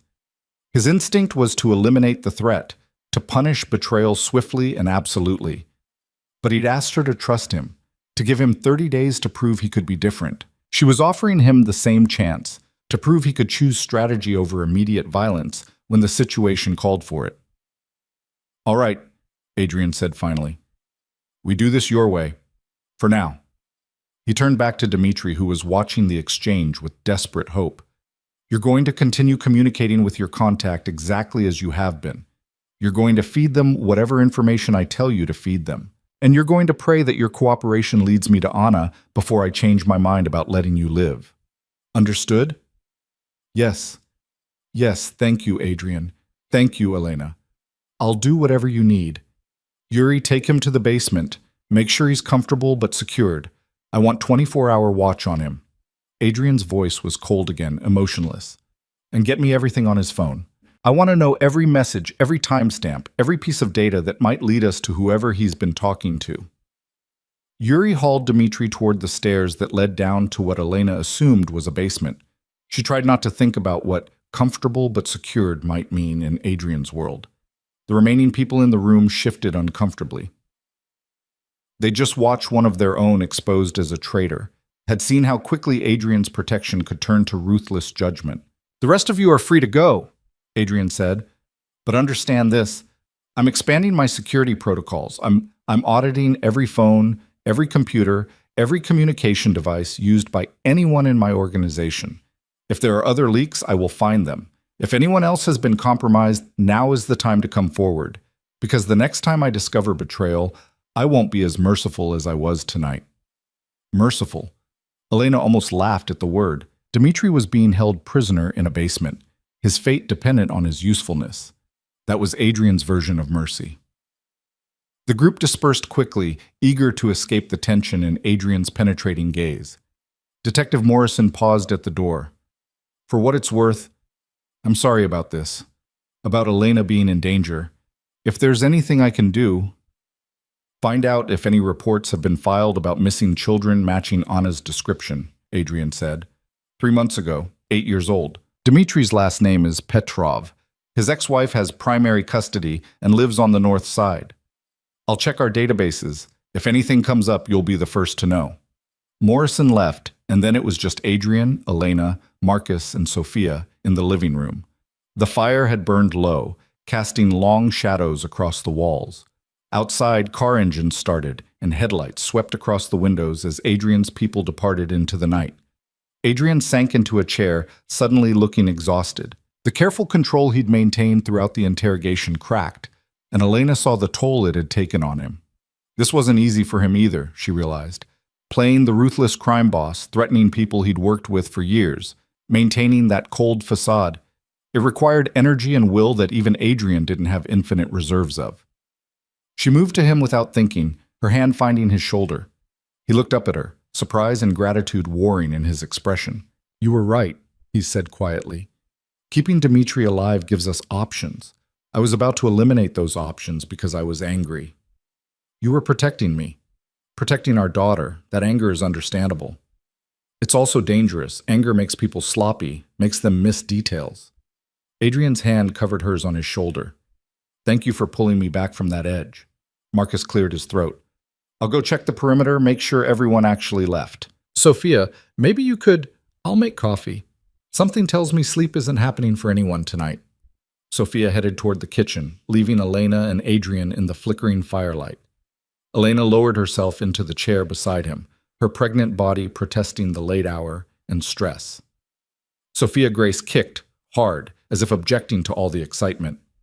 She's active, Adrian observed, watching Elena's hand move to her belly. She doesn't like it when I'm stressed, or when I'm tired, or when I eat spicy food, or when music is too loud. Basically, she has opinions about everything already. A smile ghosted across Adrian's face. She gets that from you. She gets that from both of us. You're the most opinionated person I've ever met. Fair point. Adrian reached out hesitantly, and Elena guided his hand to where the baby was moving. They sat like that for a moment, connected by the small life they'd created, the chaos of the night temporarily forgotten. I meant what I said earlier, Elena said quietly, about understanding why Dmitri did what he did. If someone threatened Sophia Grace, if they said they'd hurt her unless I cooperated, I would do terrible things. I would betray anyone, sacrifice anything, break any rule. So I can't judge him too harshly for doing the same thing to protect Anna. You have a kind heart. It's one of the things I love about you, even when it complicates my security protocols. Adrian's thumb traced gentle circles on her belly. But kindness can be a weakness in my world. People will exploit it, use it against you. Then maybe your world needs more kindness. Maybe that's the change you need to make. You want me to go soft. I want you to remember that everyone you threaten, everyone you hurt, everyone you eliminate, they're someone's husband, father, son. They're people, Adrian, not just obstacles to be removed. Elena captured his hand, held it still. You can be powerful without being cruel. You can protect what's yours without becoming a monster. And if being a monster is what keeps you and Sophia Grace alive, if cruelty is the price of your safety, then we figure out a different way. Together. Elena met his eyes steadily. You asked for 30 days to prove we could make this work. That includes proving you can change how you operate. Not becoming someone completely different, but finding a balance between the ruthless crime boss and the man who just felt his daughter kick for the first time. Adrian was silent for a long moment, processing her words. Outside, Marcus could be heard doing a perimeter check. Inside, Sophia moved around the kitchen with quiet efficiency. And between them, Sophia Grace moved beneath their joined hands, a reminder of what they were fighting for. "I don't know if I can be what you need me to be," Adrian said finally. "I've spent my entire adult life building an empire through fear and force. Changing that? Becoming someone who leads differently? I don't have a template for that." "Neither do I, but we have 30 days to figure it out." Elena squeezed his hand. "And we have a pretty compelling reason to try." Before Adrian could respond, the house phone rang. Not a cell phone, the landline that Elena hadn't even realized existed. Marcus appeared in the doorway, his expression grim. "Boss, you need to take this. They're calling from the basement. Dmitri wants to talk to you, says it's urgent." Adrian stood, releasing Elena's hand reluctantly. "Stay here. If this is what I think it is." The house phone rang again, insistent. Adrian answered, putting it on speaker. Dimitri's voice came through, strained and desperate. "Adrian, they just sent a message, a video, of Anna. They hurt her. They know I'm here, they know you're interrogating me, and they hurt my daughter because of it." Elena's blood went cold. Somehow, whoever was behind this knew what was happening in the safe house, knew that Adrian had discovered the leak, knew that Dmitri had been caught, which meant the threat wasn't just Dmitri. There was someone else, someone still hidden, someone watching them right now. Adrian's eyes met Elena's across the room, and she saw the same realization dawning in his expression. The interrogation hadn't solved their problem. It had made it infinitely worse. "Get down there," Adrian ordered Marcus. "Lock down every entrance. Check every window, every door, every possible access point. If there's a camera, a bug, any kind of surveillance equipment in this house, I want it found. Now." Marcus ran for the basement stairs. Sophia emerged from the kitchen, looking alarmed. And somewhere in the night surrounding them, invisible and patient, their enemy was watching, waiting for the perfect moment to strike. Adrian moved with lethal precision, his phone already out and dialing as he strode toward the windows. "Ivan, I need a full security sweep of the property. Thermal imaging, electronic surveillance detection, everything. Someone's watching us, and they're close enough to have real-time intelligence." Elena heard Ivan's response through the phone, terse and professional. Adrian ended the call and turned to Sophia, who stood frozen in the kitchen doorway with a coffee pot in her hands. "Sophia, I need you to take Elena upstairs. Lock yourselves in the master bedroom. There's a panic room accessible through the closet. Third panel from the left, press the upper right corner. The door will open. Get inside and don't come out until either Marcus or I come for you personally." "Adrian, what's happening?"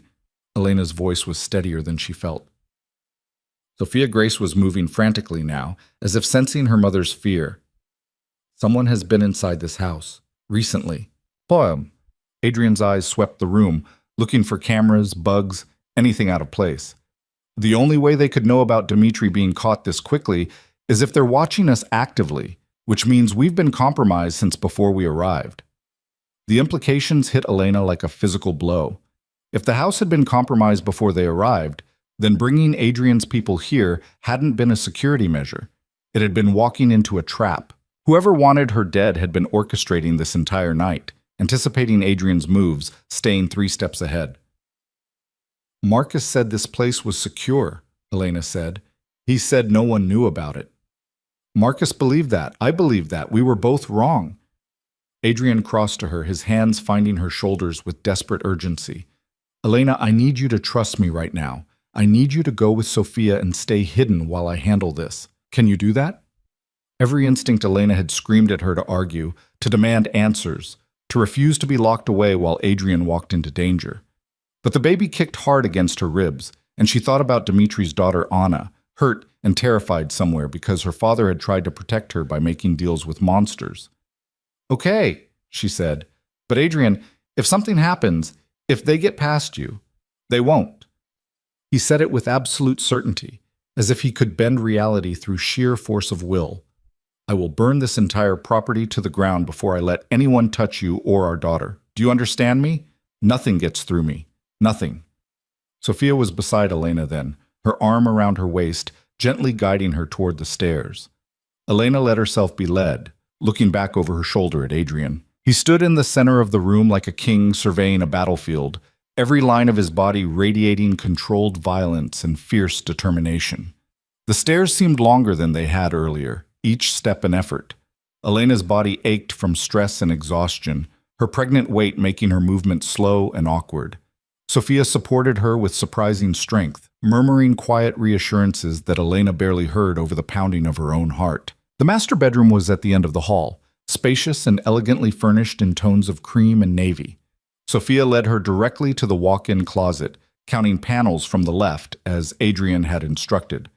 She pressed the upper right corner of the third panel, and with a soft click, a section of the wall swung inward to reveal a steel door. "It's biometric," Sophia explained, placing her palm against the scanner beside the door. "Adrian programmed my handprint years ago, in case of emergency. The door will seal behind us and won't open again except from Adrian's phone or a manual override that only he and Marcus know." The steel door slid open with a pneumatic hiss, revealing a room about 12 feet square. It was surprisingly comfortable for a panic room. A small sofa, shelves stocked with water and non-perishable food, a bathroom visible through an open door at the back, and a wall of monitors showing different views of the property through security cameras. Elena sank onto the sofa as Sophia sealed the door behind them. The click of the locks engaging felt final, like being buried alive. She forced herself to breathe slowly, to focus on something other than the walls pressing in around her. "How long have you known about this room?" she asked, needing to hear a human voice, even her own. "Since Adrian built the house, about 8 years ago." Sophia settled beside her, reaching for a remote that brought the security monitors to life. "He's always been paranoid about safety, about having contingencies. Marcus used to joke that Adrian had contingencies for his contingencies. That paranoia doesn't seem so unreasonable anymore." "No, it doesn't." Sophia adjusted the monitors, cycling through different camera angles. Elena could see the living room where Adrian stood talking on his phone, the kitchen where Marcus was searching cabinets, the exterior showing the dark woods surrounding the property. "There. Do you see that?" Elena followed Sophia's pointing finger to one of the exterior monitors. At first, she saw nothing unusual, just trees and shadows and the pale gravel of the driveway. Then movement caught her eye, subtle and deliberate. A figure dressed in dark clothing moving through the tree line about 50 yards from the house. "Someone's out there," Elena whispered. "Several someones." Sophia pointed to another monitor showing the opposite side of the house. 2 more figures advancing with professional precision, using the forest as cover. "They're surrounding the property. Adrian's got maybe 5 minutes before they're in position." Elena's hand moved to her belly protectively. "We need to warn him. He knows. Look." Sophia indicated the living room monitor where Adrian was no longer visible. The space appeared empty, but Elena could see signs of preparation. Furniture had been shifted to create defensive positions, lights had been turned off in strategic areas, and the front door stood slightly ajar, as if inviting approach. Marcus appeared on one of the monitors, moving through the house with a rifle in his hands. He took up position near a second-floor window with a clear view of the driveway. His movements were calm, practiced, those of a man who'd been in combat before and knew how to handle himself under pressure. "How many times has this happened before?" Elena asked. "How many times has Adrian's home been attacked?" "Twice that I know of. Once about 6 years ago, when a rival organization decided to eliminate him. Once 3 years ago, when a former business partner turned informant and tried to have Adrian arrested." Sophia's expression was grim. Both times, the people who came for him didn't leave alive. Elena watched the monitors, tracking the dark figures as they moved closer to the house. There were at least 6 that she could see, possibly more beyond the camera range. They moved with military precision, communicating through hand signals, covering each other's advances. "These aren't street thugs," Elena said. "They're professionals, which means whoever hired them has serious resources. The kind of money it takes to hire this level of talent, we're talking 6 figures minimum, probably more." Sophia's fingers drummed nervously on her knee. "This is coordinated, planned, well-funded. Someone really wants you dead, Elena. Or wants to use you to destroy Adrian, or both." The baby kicked, and Elena gasped. The movement was different this time, sharper, almost painful. She pressed both hands to her belly, trying to soothe Sophia Grace through sheer force of maternal will. "Are you okay?" Sophia was instantly alert, her attention shifting from the monitors to Elena. "Is it the baby?" She's just active, stressed maybe.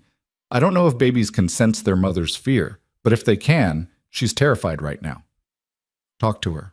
My mother always said babies in the womb could hear their mothers, that it calmed them to hear a familiar voice.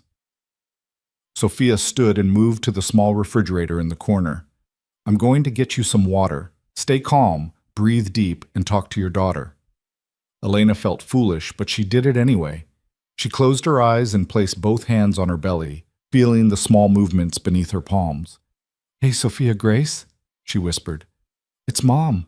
I know things are scary right now. I know you can probably feel how fast my heart is beating, how tense I am.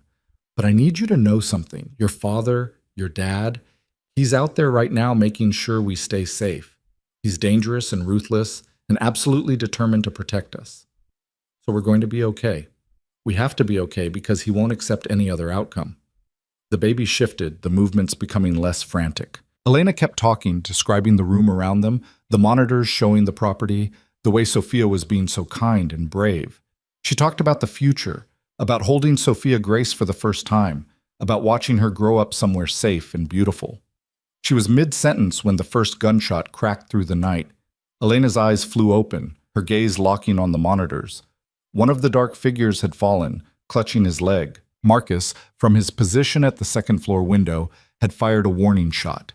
But instead of retreating, the other figures scattered and returned fire. Muzzle flashes lit up the darkness like deadly fireflies. Glass shattered somewhere in the house, the sound muffled but unmistakable through the panic room's insulation. They're breaching, Sophia said, her voice tight. Front and back simultaneously. Standard tactical approach. On the monitors, Elena watched Adrian move through the house like a ghost. He appeared on one camera, disappeared, then reappeared on another, always in motion, always one step ahead of the advancing figures. He carried a handgun in one hand and what looked like a remote device in the other.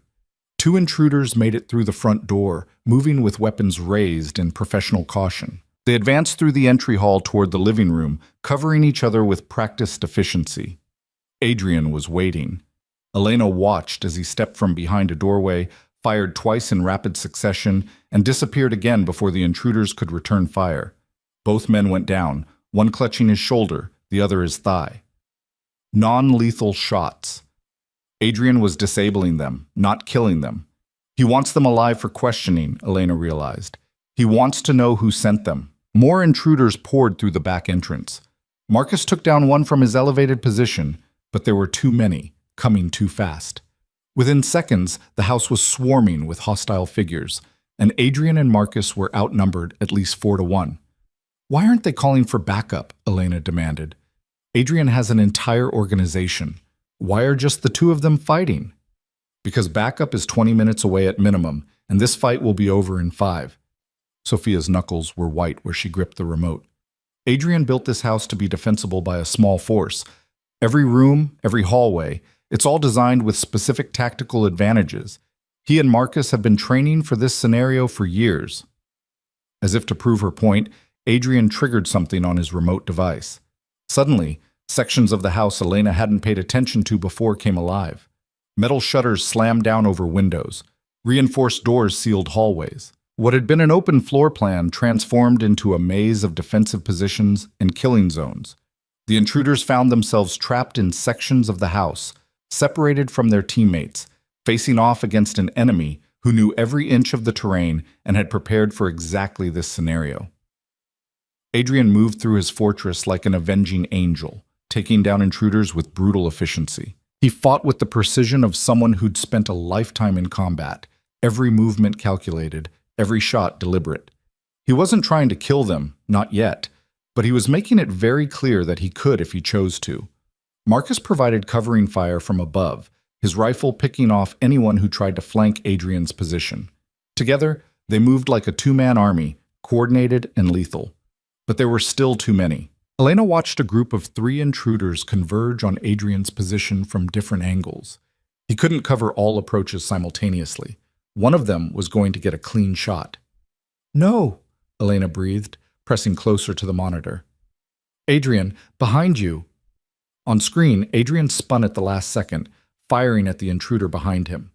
But the movement left him exposed to another attacker. Elena saw the muzzle flash, saw Adrian stagger. He'd been hit. Adrian! Elena was on her feet before Sophia could stop her, pounding on the steel door with both fists. We have to help him. We have to. We can't. Sophia grabbed Elena's shoulders, physically restraining her. If we open this door, we compromise our position. Adrian would never forgive me if I let you walk into danger. He'd never forgive himself. He's bleeding. I can see blood on the monitor. Elena fought against Sophia's grip, but the older woman was surprisingly strong. Let me go. That's my husband out there, the father of my child. And he's doing his job, which is keeping you safe. Sophia turned Elena forcibly toward the monitors. Look. Really look. Through her tears, Elena forced herself to focus on the screen. Adrian had been hit. Yes, she could see blood darkening his shirt on the left side. But he was still standing, still fighting, still moving with deadly purpose. The wound hadn't slowed him down. If anything, it had made him more dangerous. The intruder who'd shot him never got a chance to fire again. Adrian closed the distance between them in 2 swift strides and disarmed him with brutal efficiency. Within seconds, the man was on the ground, unconscious or worse. Marcus's voice crackled through speakers Elena hadn't noticed before, some kind of internal communication system. Boss, you're hit! How bad? Grazed. I'm fine. Adrian's voice was tight with pain but steady. Status on the perimeter? 4 down outside, 2 detained inside, 1 retreating through the west woods. I've got no shot. Too much tree cover. Let him run. I want him to report back that attacking my home was a mistake. Adrian moved through the house, checking each fallen intruder. Start securing the ones who are still conscious. I have questions for them. The battle, which had felt like it lasted hours, had taken less than 10 minutes from first shot to final confrontation. Elena watched the monitors in stunned silence as Adrian and Marcus moved through the house, zip-tying hands and feet, checking weapons, securing their position. 6 intruders total inside the house. All down. All alive, but very clearly defeated. Adrian appeared on the monitor showing the living room. He was pressing a hand to his side where blood seeped through his shirt, but his expression was calm, almost businesslike. He pulled out his phone and made a call. Ivan, the property is secure but compromised. I need a full cleanup team here within 30 minutes. Medical, tactical support, and someone to transport prisoners for interrogation. No, Elena's safe. She's in the panic room with Sophia. Tell them to come in loud. I want whoever's watching to know that this attack failed spectacularly. He ended the call and looked directly at one of the cameras, the one that fed into the panic room. His eyes found the lens as if he could see through it to where Elena stood watching. You can come out now, he said, his voice transmitted through the speakers. It's over. Sophia moved to the door, placing her palm on the scanner. The locks disengaged with a series of clicks, and the steel door swung open. Elena rushed through the closet, through the bedroom, down the hall toward the stairs. She found Adrian in the living room, surrounded by unconscious or restrained intruders, blood still seeping through his fingers where he pressed them to his side. He looked up as she entered, and relief washed across his features. You're supposed to wait until I come get you, he said, but there was no heat in the words. You're bleeding. Elena crossed to him, her hands reaching for his shirt. Let me see how bad it is. It's nothing. The bullet grazed my ribs. Painful, but not serious. But he let her lift his shirt, let her examine the wound that carved an angry red line across his left side. It was still bleeding, but Adrian was right. The bullet had missed anything vital. You need stitches and antibiotics and I'm fine, Elena. Adrian caught her hands gently, stilling their frantic movement. I've had worse. Much worse. This is barely worth mentioning. You were shot protecting me. That's worth mentioning. Elena's voice broke. You could have been killed. Marcus could have been killed, all because someone wants me dead badly enough to send a professional hit squad. A hit squad that failed. Adrian's hands framed her face, tilting it up so she had to meet his eyes. They came here with training and weapons and numbers, and they still failed, because I will not let anyone hurt you. I told you that earlier, and I meant it. Nothing gets through me. Marcus appeared in the doorway, his rifle still in hand. Ivan's team is inbound. ETA 15 minutes. We've got 6 prisoners to process and a lot of questions to ask. Good. Start with the ones who are conscious. I want to know who hired them, who gave them this location, and what the ultimate objective was. Adrian released Elena reluctantly. And Marcus? Make it clear that cooperation will be rewarded and resistance will be very, very unpleasant. Marcus nodded and moved toward the restrained intruders. Elena watched him work, watched the transformation from friendly maintenance man to something much harder and more dangerous. This was the reality of Adrian's world: violence and interrogation and casual discussions of torture. She should be horrified. She should be gathering her things and running again, taking her daughter far away from this darkness. But all she felt was grateful. Grateful that Adrian had the skills and ruthlessness to protect them. Grateful that he was alive. Grateful that Sophia Grace would have the chance to know her father. "You're thinking too loud," Adrian said quietly. "I can practically hear your thoughts spiraling. I'm thinking that I should be more disturbed by all this, by the bodies, the blood, the casual way you talk about interrogation. I should be horrified. But you're not." "No, I'm relieved, and that scares me more than anything else." Elena looked up at him. "What does it say about me that I'm glad you're capable of this kind of violence? That I'm grateful for the darkness in you?" "It says you're a mother protecting her child. It says you understand that sometimes survival requires moral compromise. It says you're stronger than you think you are." Adrian's thumb traced her cheekbone gently. "You're not becoming a monster, Elena. You're just accepting that monsters have their uses when facing other monsters." One of the restrained intruders groaned, drawing Adrian's attention. He was a man in his 30s, dressed in tactical gear, with a gunshot wound in his shoulder, courtesy of Adrian's earlier shot. His eyes, when they opened, were filled with pain and something that looked like resignation. Adrian crossed to him, crouching down to eye level. "You're awake. Good. That makes this easier." "I'm not telling you anything," the man said through gritted teeth. "You can torture me, kill me, whatever. I'm not talking. Everyone talks eventually. It's just a question of how much pain they endure first." Adrian's tone was conversational, almost friendly. "But I'm going to make you an offer. One chance to do this the easy way. Tell me who hired you, and I'll make sure you get medical treatment and a relatively quick trial. Refuse, and I let my friend Marcus get creative with his questions. He's very good at making people reconsider their loyalty." "You think I'm afraid of pain? I've been through worse than anything your boy can dish out." "I'm sure you have, but have you been through worse while knowing that your cooperation could save a child's life?" Adrian pulled out his phone, showed the man a photo. Elena couldn't see what it was, but she saw the way the intruder's face went pale. "That's Anna Petrov, 8 years old, being held by whoever hired you. If you tell me what I need to know, I might be able to save her." "If you don't, she dies, and her death is on your conscience." The man's jaw worked, conflict playing across his features. "You're lying.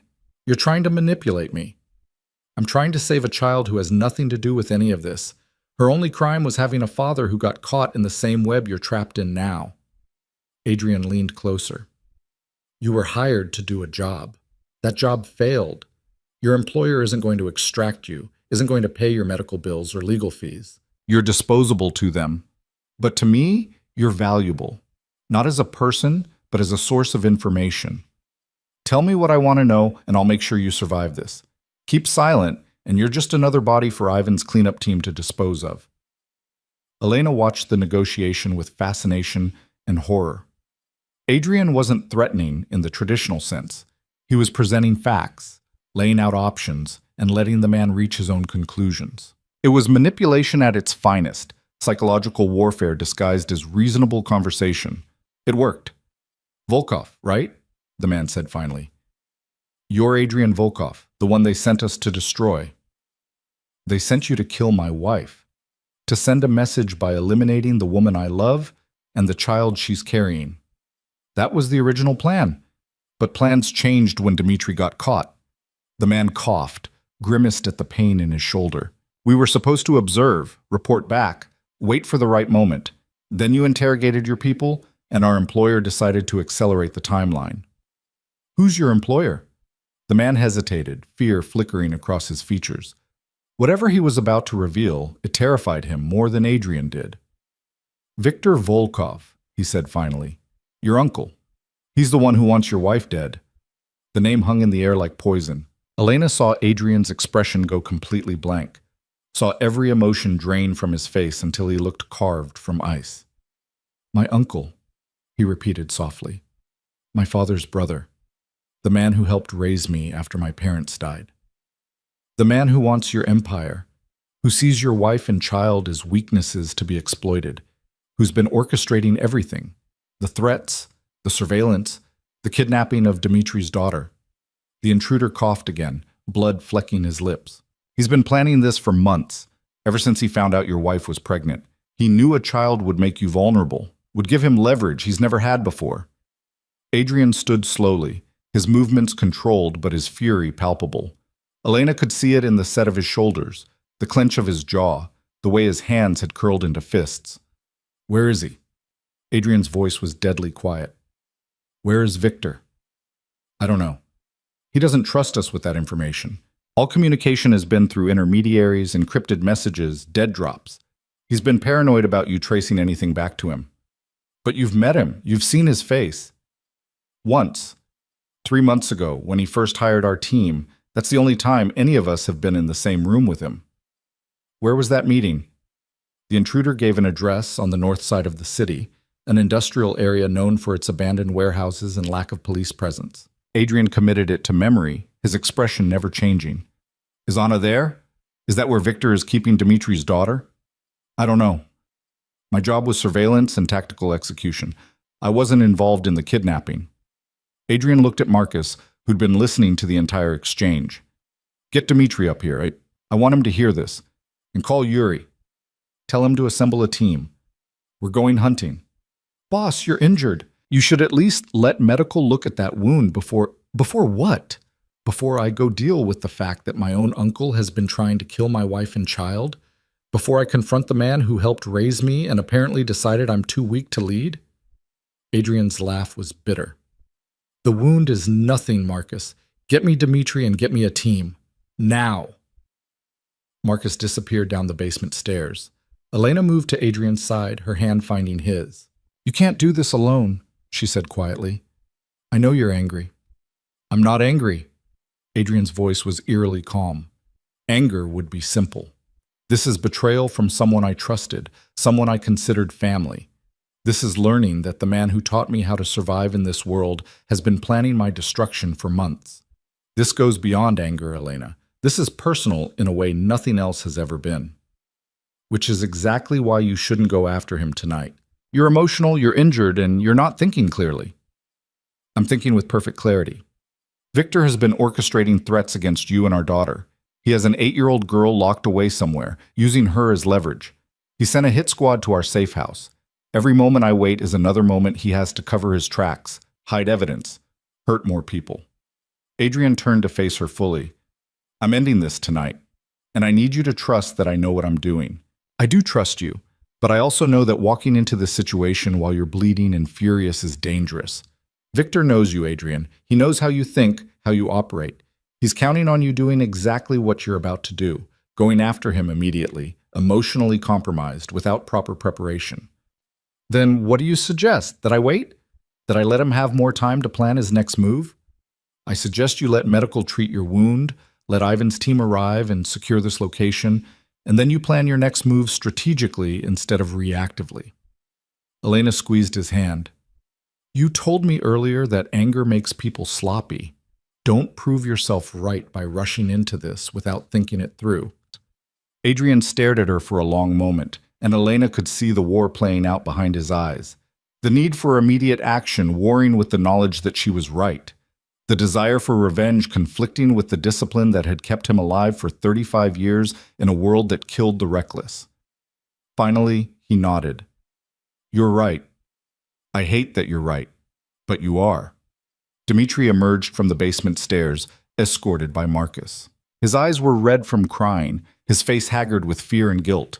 When he saw the restrained intruders, confusion crossed his features. "What happened? I heard gunfire."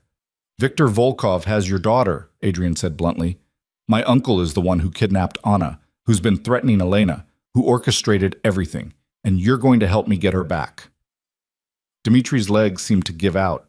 He sank to his knees, his hands covering his face. "Viktor Volkov, your uncle. He's the one who..." "I didn't know. I swear, Adrian, I had no idea who was behind this. If I'd known it was family, if I'd realized, it wouldn't have changed anything. Victor would still have your daughter, would still have threatened to kill her. Adrian's voice softened slightly. I'm not going to punish you for protecting your child, Dimitri, but I am going to use you to find her and bring her home safely. Can you do that? Can you help me? Dimitri looked up, hope and desperation warring on his features. Anything. I'll do anything you need. Just please help me get Anna back. Then tell me everything. Every message Victor sent you, every instruction, every demand. I need to know his patterns, his methods, anything that might help me locate where he's keeping her. As Dimitri began to talk, his words tumbling out in a desperate rush, Elena watched Adrian transform again. The emotional, injured husband faded away, replaced by the calculating strategist who'd built an empire through careful planning and ruthless execution. This was the man who would save Anna Petrov and eliminate the threat to their family. This was the man Elena had married in all his complicated, dangerous glory. And for the first time since she'd walked back into his office with divorce papers, Elena felt something shift inside her. Not forgiveness exactly, and not complete trust, but acceptance. Understanding that Adrian's darkness and his light came from the same source. An absolute refusal to lose what mattered to him. Outside, sirens wailed in the distance. Ivan's cleanup team, arriving to secure the property and deal with the aftermath of the attack. Inside, plans were being made, strategies developed, resources mobilized. The war for Elena's life, for their daughter's future, for their chance at happiness together, was entering its final phase. And when the sun rose on this long, terrible night, one way or another, everything would be different. Ivan's team arrived with the efficiency of a military operation, black SUVs rolling up the gravel drive with their lights off despite the darkness. Within minutes, the property was swarming with Adrian's people. Medics treating wounds, tactical specialists securing the perimeter, and what Elena could only describe as cleaners, making the evidence of the firefight disappear with practiced ease. A paramedic approached Adrian, medical kit in hand. Mr. Volkov, I need to treat that wound before infection sets in. Adrian waved him toward the injured intruders first. Deal with the prisoners. Make sure they're stable enough for questioning. I'll wait. Sir, you're bleeding, and I'll continue bleeding for another 10 minutes while you do your job. Adrian's tone left no room for argument. The prisoners are our only connection to Victor's operation. Keep them alive. The paramedic nodded and moved toward the restrained men. Elena watched Adrian's jaw tighten with pain as he shifted position, saw the way he pressed his hand more firmly against his side. He was putting on a show of strength for his people, refusing to acknowledge weakness even when he was clearly hurting. She crossed to him and took his free hand, threading her fingers through his. You don't have to pretend with me. I know it hurts. It's manageable. But he didn't pull away from her touch, didn't reject the comfort she was offering. I've had worse, Elena. This is nothing compared to some of the injuries I've survived. That doesn't make it nothing. She studied his face, the tight lines around his eyes, the pallor beneath his tan. When was the last time you ate? Or slept? Yesterday. Maybe the day before. Adrian's smile was rueful. Time loses meaning when you're hunting for someone who disappeared. I spent 10 months barely sleeping, barely eating, just searching. Old habits die hard. Ivan approached, tablet in hand, his expression grim. Boss, we've got a problem. The warehouse address our prisoner gave us? It's clean, completely empty. If Victor was ever there, he's long gone now. Adrian's expression darkened. He's moving locations, covering his tracks. He knows we're coming for him. There's more. We ran financial traces on Victor's known accounts. He's been liquidating assets for the past 3 months, selling properties, moving money offshore, preparing to disappear. Ivan scrolled through data on his tablet. This isn't just about eliminating you, boss. He's planning to take over your empire and then vanish with the profits. How much has he moved? Conservatively? 50 million, maybe more. He's been skimming from your operations for months, maybe longer. Small amounts that wouldn't trigger alerts, but it adds up. Dimitri, who'd been sitting quietly nearby, suddenly stood. Wait, the messages. Victor sent me instructions through encrypted messages, but there was a pattern. Specific times, specific phrases. If I can access my phone, maybe I can predict when the next communication will come through. Adrian gestured to Marcus, who retrieved Dimitri's phone from the evidence bag where it had been stored. Dimitri's fingers flew across the screen, pulling up message histories, timestamps, patterns Elena couldn't begin to decipher.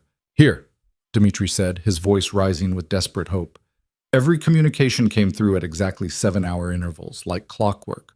The last message was at 8 p.m., which means the next one should come through at 3 in the morning. Adrian checked his watch. That's 45 minutes from now. If we respond correctly, we might be able to trace the signal, find out where Victor's operating from. Or he might realize we've turned Dimitri and cut off communication completely, Ivan countered. If we tip our hand too early, we don't have time to wait for the perfect moment. Adrian's voice was hard with determination. Every hour we delay is another hour Anna stays in danger. Another hour Victor has to plan his next move. We respond to that message, we trace the signal, and we move immediately. Elena felt Sophia Grace kick hard against her ribs, as if the baby could sense the tension crackling through the room. She placed both hands on her belly, trying to calm the restless movements. Adrian noticed immediately. "Elena, you need to rest. You've been through too much stress tonight. I'm fine. The baby's fine. We're both fine." But even as she said it, another sharp kick made her wince. "Okay, maybe not completely fine, but I'm not leaving while you're planning something dangerous. You don't have a choice in this. When we move on Victor's location, you're staying here with Sophia and a security detail. Non-negotiable." "Adrian, non-negotiable, Elena." His voice was gentle but absolutely firm. "I can't focus on ending this threat if I'm worried about you being in the line of fire. I need to know you're safe. Can you give me that? Can you let me do what needs to be done without having to protect you at the same time?" Elena wanted to argue, wanted to insist that she deserved to be part of finishing this. But the baby kicked again, harder, and she thought about the tiny life depending on her to make smart choices. Charging into a confrontation with a man who wanted her dead wasn't a smart choice. "Okay," she said finally. "But you promise me something. You come back. You don't take unnecessary risks. You don't let your anger make you reckless. You come back to us, Adrian. Promise me." "I promise." He lifted her hand to his lips, pressed a kiss to her knuckles. "I didn't wait 10 months to find you again just to get myself killed. I'm coming back, and when I do, this nightmare will be over." The paramedic approached again, more insistent this time. "Mr. Volkov, I really need to treat that wound. You're still bleeding, and if you're planning any kind of physical activity, fine." Adrian released Elena's hand reluctantly. "Do what you need to do, but make it quick." The paramedic worked with efficient speed, cleaning the wound, applying antiseptic that made Adrian's jaw clench despite his attempt to hide the pain, and finally closing the gash with neat sutures. Throughout it all, Adrian's eyes stayed on the tablet where Ivan was setting up tracking software, his mind clearly on strategy rather than the needle piercing his skin. "You're lucky," the paramedic said as he bandaged the wound. "Another inch to the right, and that bullet would have hit your liver. You'd be bleeding out right now instead of planning whatever military operation you're planning." Luck had nothing to do with it. I saw the shooter, adjusted my position at the last second. If I'd stayed still, I'd be dead. The paramedic shook his head, gathering his supplies. "Keep the wound clean and dry. Change the bandage twice a day. And for the love of everything, don't do anything that might tear the sutures." Adrian stood, testing his range of motion. Elena saw him suppress a grimace as the movement pulled at the fresh stitches. "I'll do my best?" "That's what you said last time I stitched you up, and you came back 2 days later with the wound reopened." The paramedic's tone was resigned. "At least try to remember you're not invincible." Dimitri's phone chimed suddenly, cutting through the conversation. Everyone in the room went still, eyes turning to the device in his hands. "It's here," Dimitri said, his voice shaking. "The message. Right on schedule." Adrian crossed to him in 2 strides. "What does it say?" Dimitri read aloud, his voice breaking. "Time's running out for your little Anna. Tell Volkov that family means everything. He should understand that better than anyone. Deliver Elena Volkov to the old Riverside warehouse by dawn, or the girl dies. Come alone. Tell no one. You know what happens if he refuses." The room erupted with overlapping voices, people talking over each other, strategizing, arguing. Adrian silenced them with a single raised hand. "Ivan, start the trace. I want to know where that message originated from within the next 2 minutes. Marcus, Pull up satellite imagery of the Riverside warehouse and every building within a 5-block radius. Yuri, assemble a tactical team, light weapons, non-lethal options preferred. We're extracting a child, not starting a war. You're not seriously considering delivering Elena, Ivan said, though it came out more like a statement than a question. Of course not. But Victor expects me to refuse, expects me to come in with overwhelming force. So we're going to give him the opposite. Adrian's mind was clearly working several steps ahead, calculating angles and possibilities. We're going to make him think he's won. Elena's stomach dropped. Adrian, what are you planning? A trade. Except the person walking into that warehouse won't be you. It will be Detective Morrison in tactical gear. Same height, same build, disguised well enough to pass at a distance. Victor wants a trade? We'll give him one, just not the trade he's expecting. Detective Morrison, who'd stayed quiet through most of the night's chaos, stepped forward. I'm willing to do it. If it saves the kid and ends this threat, I'm in. You'd be walking into extreme danger, Adrian warned. Victor won't go down without a fight. There's a very real chance you could be hurt or killed. I've been a cop for 20 years. Danger comes with the job. Morrison's expression was determined. Besides, I owe you for keeping my pension fund flush all these years. Time to earn that money. Ivan looked up from his laptop, his expression triumphant. Got it.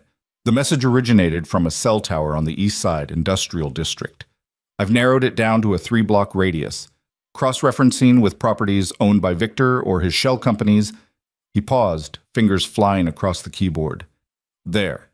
The old Hutchinson factory. Abandoned for 5 years, purchased by a holding company 6 months ago. That holding company traces back to Victor. That's where he's keeping Anna. Dmitri was on his feet, desperate hope in his eyes. That has to be it.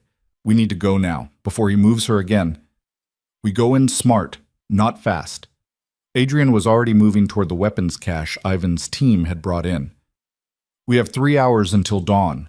That's 3 hours to plan, prepare, and position our people. Victor thinks he has the advantage. We're going to prove him wrong. The next 2 hours passed in a blur of preparation. Elena watched from the sofa as Adrian's operation took shape with military precision. Maps were studied, equipment distributed, communication protocols established. Sophia brought her tea and food that Elena barely tasted, her attention fixed on the controlled chaos unfolding around her. Detective Morrison was fitted with tactical gear and a wire, her hair styled to match Elena's, her face partially obscured by a hood. From a distance, in dim light, the resemblance was close enough to work. Adrian moved through the preparations with focused intensity, checking weapons, reviewing strategy, talking through contingencies with his team. The wound in his side didn't slow him down, though Elena noticed him favor his right side when he thought no one was looking. You should eat something, Sophia said quietly, pressing a sandwich into Elena's hands. The baby needs fuel, even if you don't feel like eating. Elena forced herself to take a bite, chewing mechanically. How do you live like this? How do you watch Marcus go into danger and not lose your mind with worry? You learn to trust. Trust in his training, his instincts, his will to survive and come home to you. Sophia's smile was sad. And you learn to accept that some things are beyond your control. I can't keep Marcus safe by worrying. All I can do is make sure he has reasons to fight hard to come back. Does it get easier? No, but you get stronger. You learn to carry the fear instead of letting it carry you. Adrian appeared at Elena's side, dressed in tactical black, a vest strapped over his chest. He looked dangerous and capable and absolutely determined. It's time. We're moving out. Elena stood, her hands finding his. You promised to come back. And I will. He pulled her close, careful of his injury, one hand cradling the back of her head. I love you, Elena. I've loved you since the moment I met you, and I'll love you until the moment I die. But that moment isn't today. I'm coming home to you and our daughter. Count on it. He kissed her then, deep and thorough and full of promise. When he pulled back, his eyes were bright with emotion he rarely let show. Stay here. Stay safe. And when I come back, we're going to destroy those divorce papers and start over. Really start over, without secrets or threats or fear. Just us and Sophia Grace and the life we're going to build together. Deal? Deal, Elena whispered. Adrian released her and turned to his team. Move out. Elena watched through the windows as vehicles rolled down the drive, carrying Adrian and his people toward the confrontation that would end this nightmare one way or another. Sophia stood beside her, one hand on Elena's shoulder, offering silent support. Now we wait, Sophia said quietly. Now we wait, Elena echoed. The next hour was the longest of Elena's life. She paced the living room despite Sophia's gentle suggestions that she rest. She couldn't rest, couldn't sit still, couldn't do anything but imagine all the ways this could go wrong.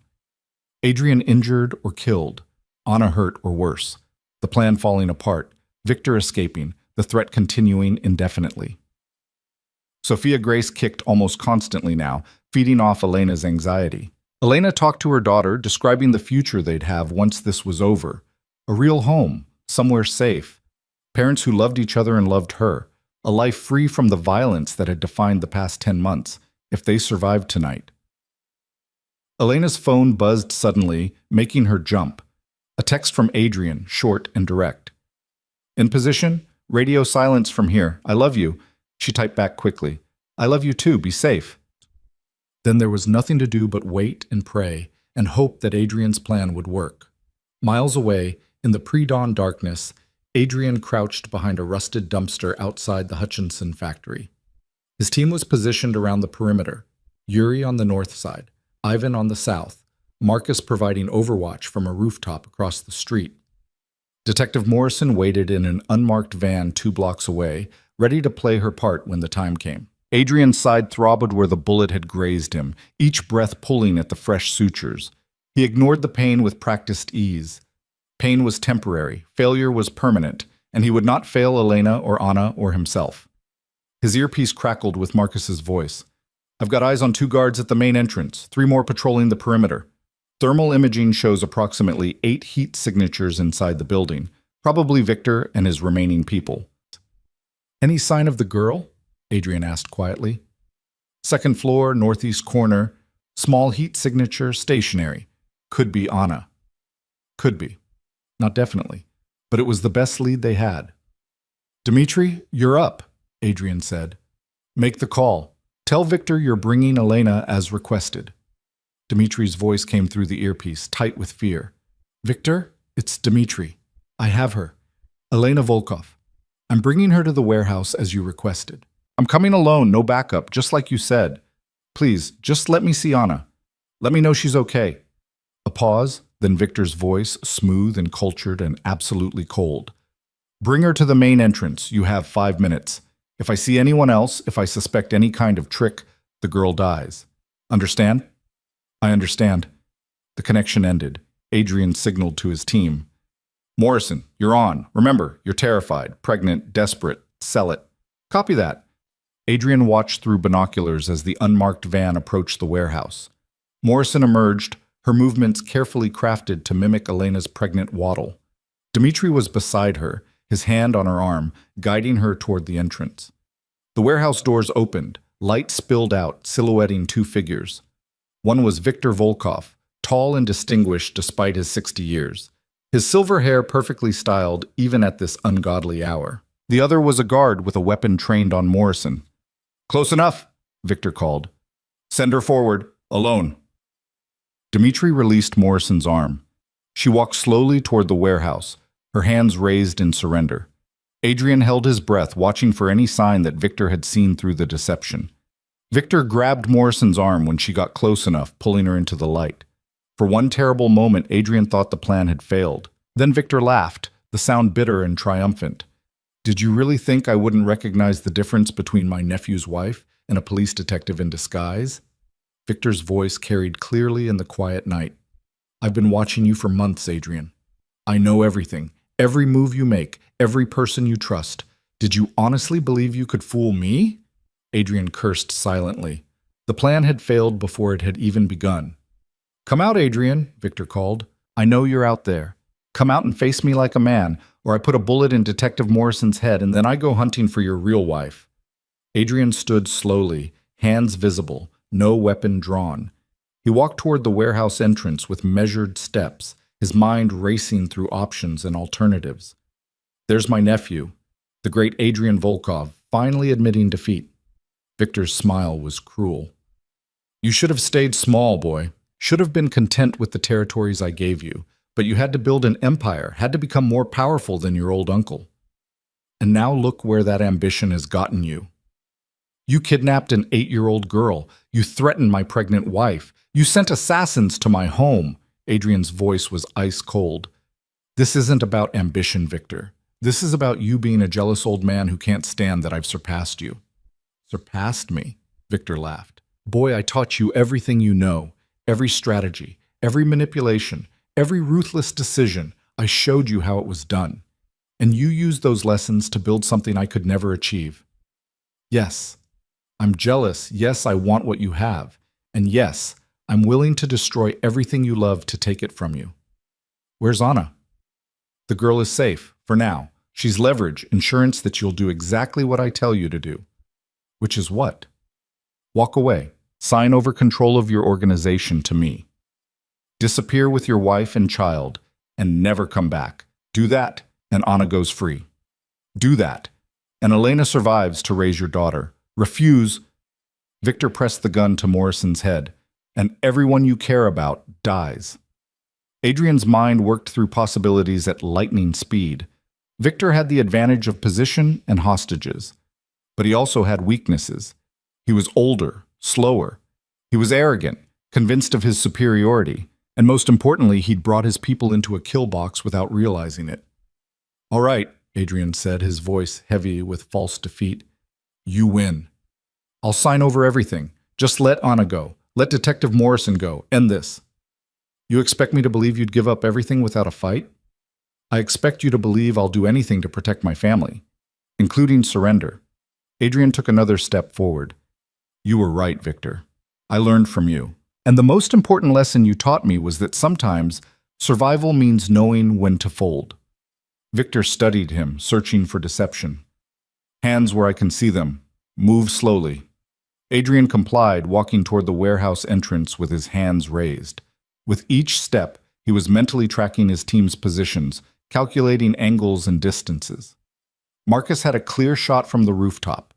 Yuri was in position to breach from the north, even was ready to cut the power on Adrian's signal. He just needed to get close enough. 10 feet from the entrance, Victor was still using Morrison as a shield, the gun pressed to her temple. Behind them, inside the warehouse, Adrian could see shadows moving. More guards, more weapons, more obstacles. 5 feet. Adrian could see the sweat on Victor's forehead, the slight tremor in his gun hand. His uncle was nervous, despite his bravado. Good. Nervous people made mistakes. 3 feet. Close enough. Adrian moved. He was fast, faster than a man with a bullet wound in his side had any right to be. His hand shot out, deflecting Victor's gun upward as it fired. The shot went wild, the sound deafening in the enclosed space. Morrison dropped and rolled away, clearing the line of fire. Victor stumbled back, shock on his face. Adrian pressed his advantage, closing the distance, using his superior size and strength to drive his uncle against the warehouse wall. Now! Adrian shouted into his radio. The lights went out as Ivan cut the power. In the sudden darkness, chaos erupted. Adrian heard the crack of Marcus's rifle from the rooftop, taking out guards with precision shots. Heard Yuri's team breaching from the north entrance, their tactical lights cutting through the darkness like knives. Victor fought like a cornered animal, all pretense of sophistication gone. He was strong for his age, trained in the same brutal methods he'd taught Adrian, but he was 60 years old and Adrian was in his prime. The fight was vicious and short. Adrian disarmed Victor with a brutal twist that left his uncle's wrist broken, sent him to the ground with a leg sweep, and pinned him there with a knee to his chest. It's over, Adrian said, breathing hard. Tell me where Anna is, and maybe I let you survive this. Second floor, Victor gasped, his face twisted with pain and fury. Northeast corner. She's locked in the old office. The key is in my pocket. Adrian retrieved the key, tossed it to Yuri. Get her out. Get her to safety. Now. Yuri disappeared into the darkness, his tactical light bobbing as he climbed stairs. Adrian maintained pressure on Victor's chest, keeping him pinned, watching as his team secured the warehouse and rounded up Victor's remaining people. The whole operation, from the moment Adrian moved to the moment Victor was secured, had taken less than 3 minutes. Morrison appeared at Adrian's side, her disguise disheveled, but her expression triumphant. "Nice work, Volkov. Remind me never to play poker with you." "Remind me to pay you a substantial bonus for playing bait." Adrian hauled Victor to his feet, ignoring the older man's groan of pain. "You're done, Victor. Your people are captured or dead. Your assets will be seized. Your empire, such as it was, is finished. You think this ends anything?" Victor's laugh was bitter. "I'm not the only one who sees you as weak, Adrian. I'm just the only one who had the courage to act on it. Others will come. Others will see your wife and child as vulnerabilities to exploit. You'll never be safe. Then I'll deal with them the same way I dealt with you. But they'll have the advantage of learning from your mistakes. They'll know what happens when someone threatens my family." Yuri's voice crackled through the radio. "Boss, I've got her. Anna's safe. She's scared and dehydrated, but she's alive." Relief washed through Adrian so powerfully, it nearly buckled his knees. "Bring her down. Get her to medical immediately." Minutes later, Yuri emerged carrying a small girl wrapped in a blanket. She was crying, her face streaked with dirt and tears, her small body shaking with sobs. But she was alive. Dmitri appeared from wherever he'd taken cover during the firefight, saw his daughter, and broke down completely. He ran to them, taking Anna from Yuri's arms. Holding her so tightly, Adrian thought he might hurt her. But the girl just clung to her father, both of them crying, both of them safe. "Thank you," Dmitri sobbed, looking at Adrian over Anna's head. "Thank you. I know I don't deserve your mercy. I know I betrayed you, but thank you for saving her." "Take her home," Adrian said quietly. "Get her checked by doctors. Make sure she's really okay, and then disappear for a while. Take Anna somewhere safe and quiet, and far from this world. I'll make sure you have the resources to start over somewhere else." "You're letting me go? After everything I did?" "You were protecting your daughter. I understand that now more than I did before." Adrian glanced at Victor, who was being restrained by two of Yuri's people. "Go, before I change my mind." Dmitri didn't need to be told twice. He carried Anna toward the waiting vehicles, already talking to her in soothing tones, promising her that everything would be okay now. Adrian turned his attention back to Victor. "You have one chance to make this easier on yourself. Tell me if there are any other threats, any other pieces of your plan that are still active. Help me clean up your mess, and I'll make sure you end up in a comfortable prison instead of a shallow grave." Victor spat at his feet. "I'll tell you nothing. And when I get out, you won't get out. I'll make sure of that." Adrian's voice was flat, emotionless. "You're going to disappear into the system, Victor, into a black site where people don't ask questions about prisoners who never officially existed. You'll spend the rest of your life in a cell, thinking about how you threw everything away because you couldn't stand seeing me succeed." He gestured to Yuri. "Get him out of my sight, and make sure the people holding him understand that he doesn't get privileges, doesn't get phone calls, doesn't get anything except time to regret his choices." As Victor was dragged away, still cursing and threatening, Adrian felt the adrenaline begin to fade. The pain in his side, which he'd been ignoring through sheer force of will, came roaring back with a vengeance. He stumbled slightly, and Marcus was there immediately, supporting him. "You're bleeding through your bandages, boss. We need to get you to medical." "I need to get home to Elena first." Adrian pulled out his phone, typed a quick message. "It's over. Coming home. Everyone's safe. I love you." The response came back almost immediately. "Thank God. Hurry home." The drive back to the safe house felt longer than the operation itself. Adrian sat in the passenger seat while Ivan drove, Marcus in the back keeping pressure on the wound that had indeed started bleeding again. The sutures had held, but the exertion of fighting Victor had stressed them. "You're lucky you didn't tear them completely," Marcus said, "though I suppose luck is relative when you just took down your own uncle." "It wasn't luck. It was necessity." Adrian stared out the window at the lightening sky. Dawn was breaking, painting the horizon in shades of pink and gold. Victor was right about one thing. There will be others who see Elena and Sophia Grace as vulnerabilities, people who think they can use them against me. "So what are you going to do?" Ivan asked. "Change the game." Adrian's voice was quiet but determined. "I'm done building an empire on fear and violence. I'm done making enemies who think hurting my family is an acceptable strategy. I'm walking away from all of it." Both men stared at him in shock.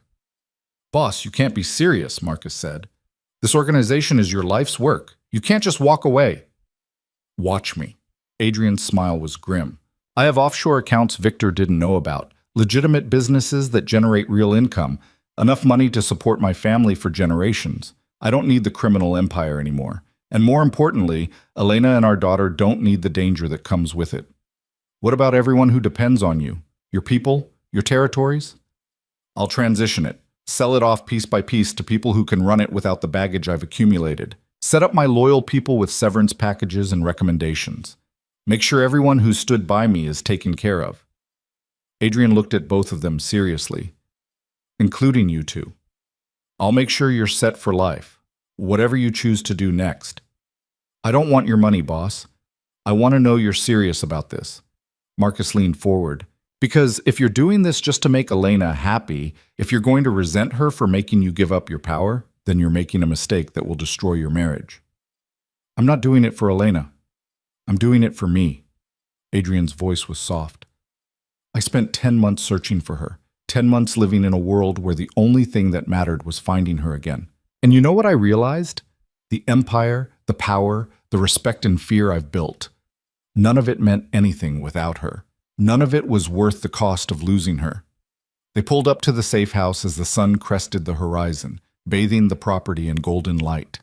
Elena was standing on the front porch, Sophia beside her, both of them watching the driveway with anxious expressions. When she saw Adrian emerge from the vehicle, alive, upright, walking toward her, Elena's face crumpled with relief.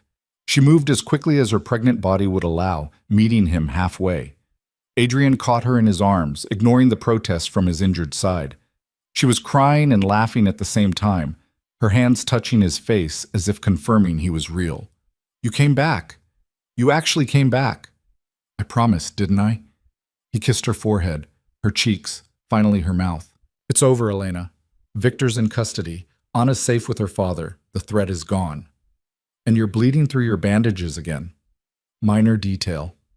Adrian Volkov, you are the most stubborn, reckless, wonderful man I've ever met."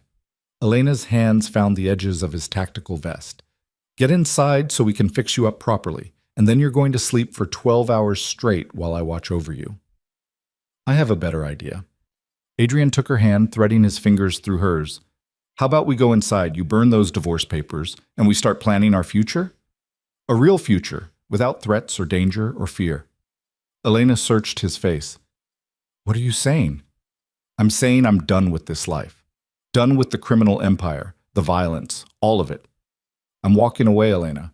For you, for Sophia Grace, but mostly for me. Because I finally understand that the power I've spent my life building isn't worth anything if it costs me my family." "You're serious?" "You're actually serious. Completely serious. I've got enough legitimate business interests to support us comfortably. We can go anywhere you want, live however you want. I'll be whoever you need me to be as long as I get to be Sophia Grace's father and your husband." Elena's tears were flowing freely now. "What about your people? Your organization?" "I'll take care of them. Make sure everyone who's been loyal gets taken care of. But I'm done, Elena. I'm choosing us over everything else." She kissed him then, deep and desperate and full of all the emotion she'd been holding back for 10 months. When she finally pulled away, her smile was radiant. "Then, yes, let's burn those divorce papers. Let's start over. Let's build something real together." Sophia appeared with the manila envelope Elena had brought to Adrian's office what felt like a lifetime ago. She handed it to Elena with a knowing smile. "I believe you'll be needing this for the fire." Elena took the envelope, pulled out the divorce papers, and walked to the fireplace where the morning fire was already burning. She held the papers over the flames for a moment, looking at Adrian. "Last chance to change your mind." "Not a chance?" Adrian moved to stand beside her. "I've never been more certain of anything in my life." Together they dropped the papers into the fire. They watched them catch, curl, and burn to ash. The end of one chapter and the beginning of another, written in smoke and flame and absolute certainty. 2 months later, Elena lay in a hospital bed, exhausted and euphoric, holding a tiny bundle wrapped in pink. Sophia Grace Volkov had arrived 3 weeks early, impatient to meet the world. She was perfect: 10 fingers, 10 toes, Adrian's dark eyes, and Elena's nose, and a set of lungs that announced her displeasure with being evicted from her comfortable womb. Adrian sat beside the bed, unable to take his eyes off his daughter. He'd been present for the delivery, had held Elena's hand through every contraction, had cried when he heard Sophia Grace's first cry. Now he reached out with one finger, letting his daughter's tiny hand curl around it with surprising strength. "She's beautiful," he whispered. "She's perfect. How did we make something this perfect? Luck? Genetics? Stubbornness?" Elena's smile was tired but radiant. "She definitely has your determination. She refused to wait until her due date. She gets that from both of us." Adrian leaned down, pressed a kiss to Elena's forehead. "Thank you for giving me this, for giving us another chance, for fighting for our family when it would have been easier to run. Thank you for proving you could change, for walking away from everything you'd built, for choosing us." Elena adjusted Sophia Grace in her arms, the baby settling into sleep with the absolute trust of the very young. "Have you heard from Dmitri? He and Anna are settled in Portland. He's working as an accountant for a legitimate firm, and Anna's in counseling but doing well. They're building a new life, one day at a time. And Victor? Where he can't hurt anyone ever again. That's all you need to know." Adrian's expression darkened briefly, then cleared as he looked at his daughter. "The past is past, Elena. We're looking forward now." Elena's parents arrived then, having flown in from their home upstate. Her mother cried over her new granddaughter while her father shook Adrian's hand with grudging respect. They'd never approved of Elena's marriage to a man they knew was involved in criminal activity, but Adrian's decision to walk away had earned him a measure of their trust. Over the next few days, as Elena recovered and learned to navigate the overwhelming reality of new motherhood, Adrian proved himself in 1,000 small ways. He changed diapers without complaint, walked the halls with a crying baby at 3 in the morning, and looked at Elena like she'd hung the moon every time she successfully got Sophia Grace to latch for feeding. When they finally brought Sophia Grace home, not to the safe house, but to a beautiful property in the countryside that Adrian had purchased under his new legitimate business name, it felt like the beginning of something unprecedented. A family built on love instead of power, on trust instead of fear, on the absolute certainty that they'd fight for each other no matter what challenges came their way. 6 months later, on a warm spring afternoon, Adrian and Elena stood in their backyard surrounded by a small group of friends and family. Sophia was there with Marcus, who'd chosen to retire with Adrian and now managed their legitimate security consulting business. Detective Morrison, who'd been invited out of gratitude for her role in ending Victor's threat. Dmitri and Anna, who'd made the trip from Portland for the occasion. Elena wore a simple white dress that complemented her post-pregnancy curves, her hair loose around her shoulders. She looked radiant and happy, and absolutely certain as she looked at the man standing across from her. Adrian wore a dark suit without the tactical vest or concealed weapons that had once been his constant companions. He looked at Elena like she was his entire world, because she was. She and Sophia Grace, who slept peacefully in Sophia's arms nearby, were everything that mattered. The officiant, a kind-faced woman who knew nothing about their complicated past, smiled at them both. Marriage is a journey of choosing each other every day, through joy and hardship. It's about building a partnership based on trust, respect, and love. Elena and Adrian have already walked a difficult path together. Today, they're choosing to continue that journey, this time with full knowledge of who they are and what they want their future to be. She looked at Adrian. "Do you take Elena to be your wife, to love and cherish, to stand beside in good times and bad, to build a life based on honesty and partnership?" "I do." Adrian's voice was steady, his eyes never leaving Elena's face. "I've chosen her every day since the moment I met her, but today I'm choosing her freely, completely, with full knowledge of what that choice means. I choose her strength, her compassion, her absolute refusal to let me settle for less than I could be. I choose our family, our future, and the life we're going to build together." The officiant turned to Elena. "And do you take Adrian to be your husband, to love and cherish, to stand beside in good times and bad, to build a life based on honesty and partnership?" "I do." Elena's voice trembled with emotion. "I choose the man who fought for me when I ran, who changed everything about his life to give us a chance at happiness, who holds our daughter like she's made of spun glass and looks at me like I'm a miracle. I choose the man he is now and the man he's still becoming. I choose us, Adrian. Every time, in every way that matters, I choose us. Adrian slipped a ring onto Elena's finger, not the one she'd worn during their first marriage, but a new one they'd chosen together. Simple, elegant, symbolizing a fresh start. Elena did the same for him, her hands steady despite the tears streaming down her face. By the power vested in me, I now pronounce you husband and wife. Again. The officiant's smile was warm. You may kiss your bride. Again. Adrian pulled Elena close and kissed her thoroughly, pouring into that kiss all the love and gratitude and absolute certainty that this was right. That they were right. That everything they'd been through had led them to this moment, standing in sunshine with their daughter nearby and their future stretching out bright and limitless before them. When they finally broke apart, their small gathering erupted in applause. Sophia Grace woke up and added her voice to the celebration, her cry breaking the solemnity of the moment and making everyone laugh. Adrian took his daughter from Sophia, cradling her against his chest with practiced ease. Sorry, sweetheart. Did we wake you with all the mushy stuff? Sophia Grace looked up at her father with dark eyes so like his own and made a sound that might have been approval or might have been hunger. It didn't matter. She was perfect, and she was theirs. And she would grow up in a world where her parents loved each other and chose each other and fought for their family above everything else. Welcome to the family, Elena said, wrapping one arm around Adrian's waist and placing her other hand on Sophia Grace's tiny back. All of us, together. Finally. Finally, Adrian echoed. As the sun set on their wedding day, painting the sky in shades of amber and rose, the Volkov family, newly reformed, newly committed, newly hopeful, stood together and looked toward a future that held no guarantees except the promise they'd made to each other. To choose love over fear, family over power, and each other over everything else the world might offer. It wasn't the ending Elena had imagined when she'd walked into Adrian's office with divorce papers. It wasn't the future Adrian had planned when he'd built his empire on violence and control. It was better. It was real. And it was theirs.